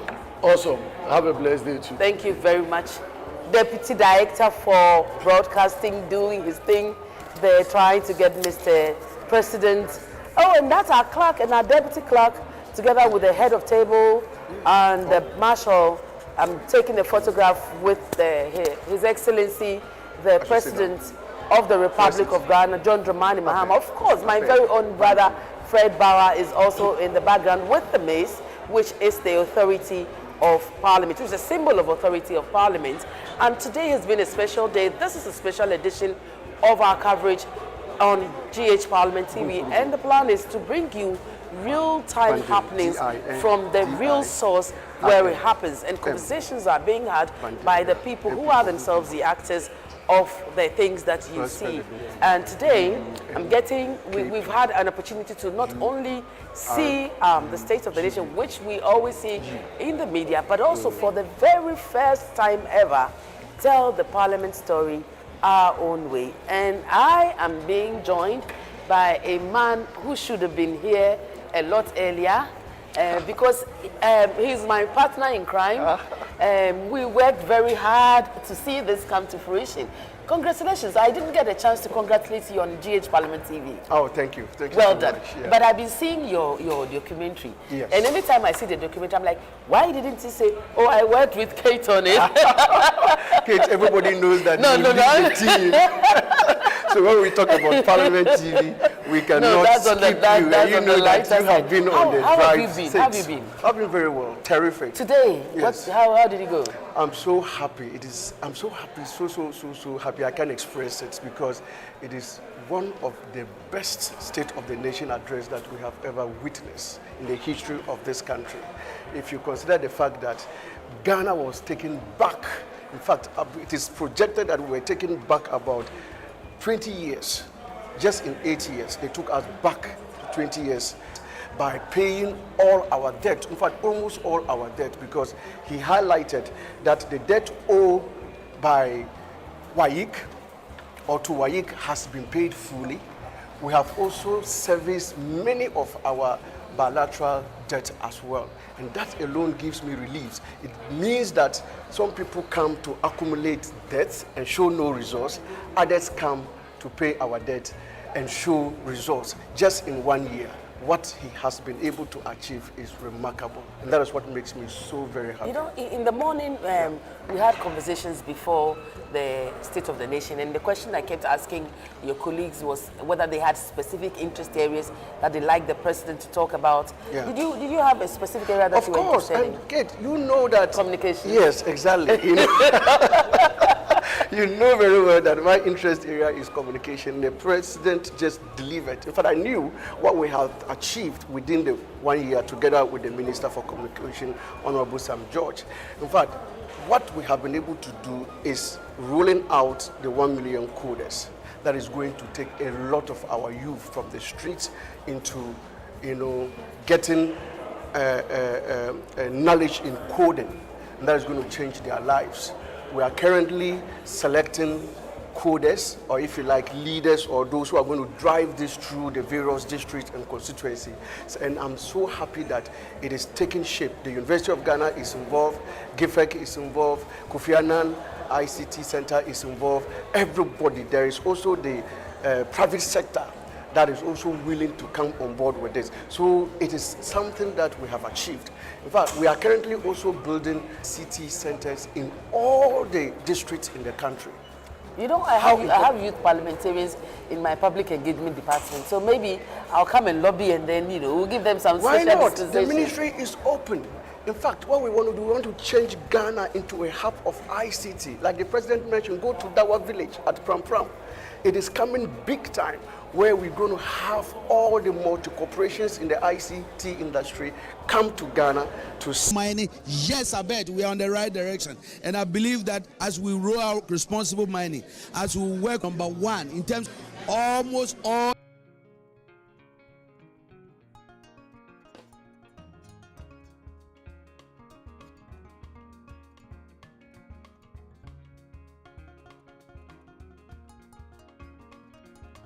illegal mining places are going to be reorganized to make sure that we know the sources of gold. That is the program.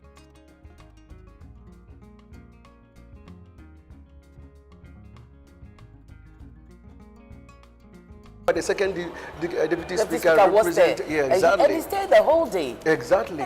So all of these are happening within the space of just 1 year. And we are achieving results. Look at the road sector, where the president talked about a big push. In fact, and it is not just saying, but it is working. It is happening right now. From Bintiri to Nagbanduri, there is a big push now. The contractor is there. In fact, at Ahutu, Afenya constituency is called what? Afenyo's constituency. What's the leader's constituency? Minority leader? Afenyo. It is just to say that. It is just to say that we shouldn't be pardoned. So, in rounding up, give me. Will I see you on the floor talking about these things during the debate? Of course, I'm going to lead the debate as far as the ICT sector is concerned, and you will hear more during the debate. And it is time that all Ghanaians rally behind us because they have seen the good works. In fact, the other side came only to talk about cocoa. And they have also lost the argument there because, like the leader in giving his remarks indicated, we are doing even better than Cote d'Ivoire in terms of cocoa pricing. So what are they talking about? So this is the part where I let you go. Yes. With the promise that you have to come to our studio and spend an hour. I'm eliciting that promise, especially from you, because this is your baby. Congratulations once again. Thank you. Thank you for making this happen. We know what we had to do, and we know that had we not been firm, it would not have been able to. Yes. In fact, so let me also take this opportunity to thank you and to congratulate you the team for giving the support. In fact, you lead the team, so the thanks goes to you and the team. In fact, the camera guys, I see them going up and down and make sure that we are live every time. Thank you so much. In fact, Ghanaians should expect more from Parliament TV. Thank you for the endorsement. We will see you again. So we are moving on, and as I indicated, you are live on GH Parliament TV, and our aim today has been to inform you, educate you, and entertain you, and we promise you that we are going to be having more of such programs as we go along. We are less than a year old, but we do know that we are going places, and we're taking you along with us, and so when he was trying to address me, but they mix up issues. So when we came, I realized that the salary level of soldiers was very, very low, extremely very low. So I decided to work on it, and that improved their salary scale. That was one. The second thing was that soldiers were retiring after service for 25 years, the other ranks, and we increased it to 30 years. So to put together, it meant that when you are retiring, you are going to get a lot more money. And the government wanted to actually pay them using the old rate, and the soldiers refused. So I drew their attention to it and said, look, this is a security challenge. And so the president was letting me know that, well, he has now resolved that problem. But I want to state generally that the security situation is not as good as we think, especially when it comes to the armed forces. The government must continue with what are left, accommodation and fencing of the terrorist attacks from the north. Because we are constructing the Foydo prison bases, and ever since we left, no work has been done because they are not paying the contractors money, and I think that it is a mistake. They must continue to complete one. To hear the key hospital infrastructure facilities within my area, and I heard his committee.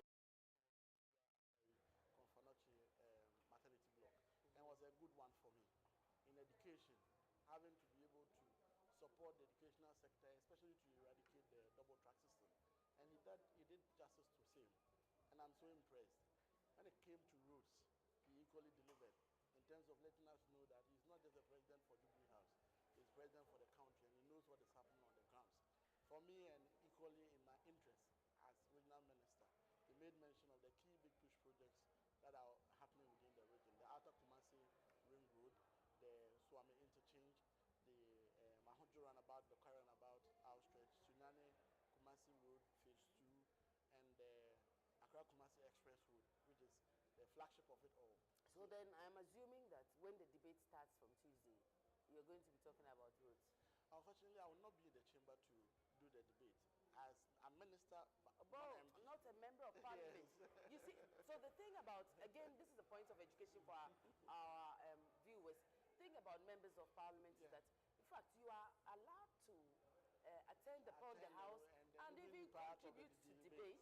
However, you cannot vote. So you can actually come and talk about it, but I understand that you'd like to give room to those who my members of parliament will do a good job of it.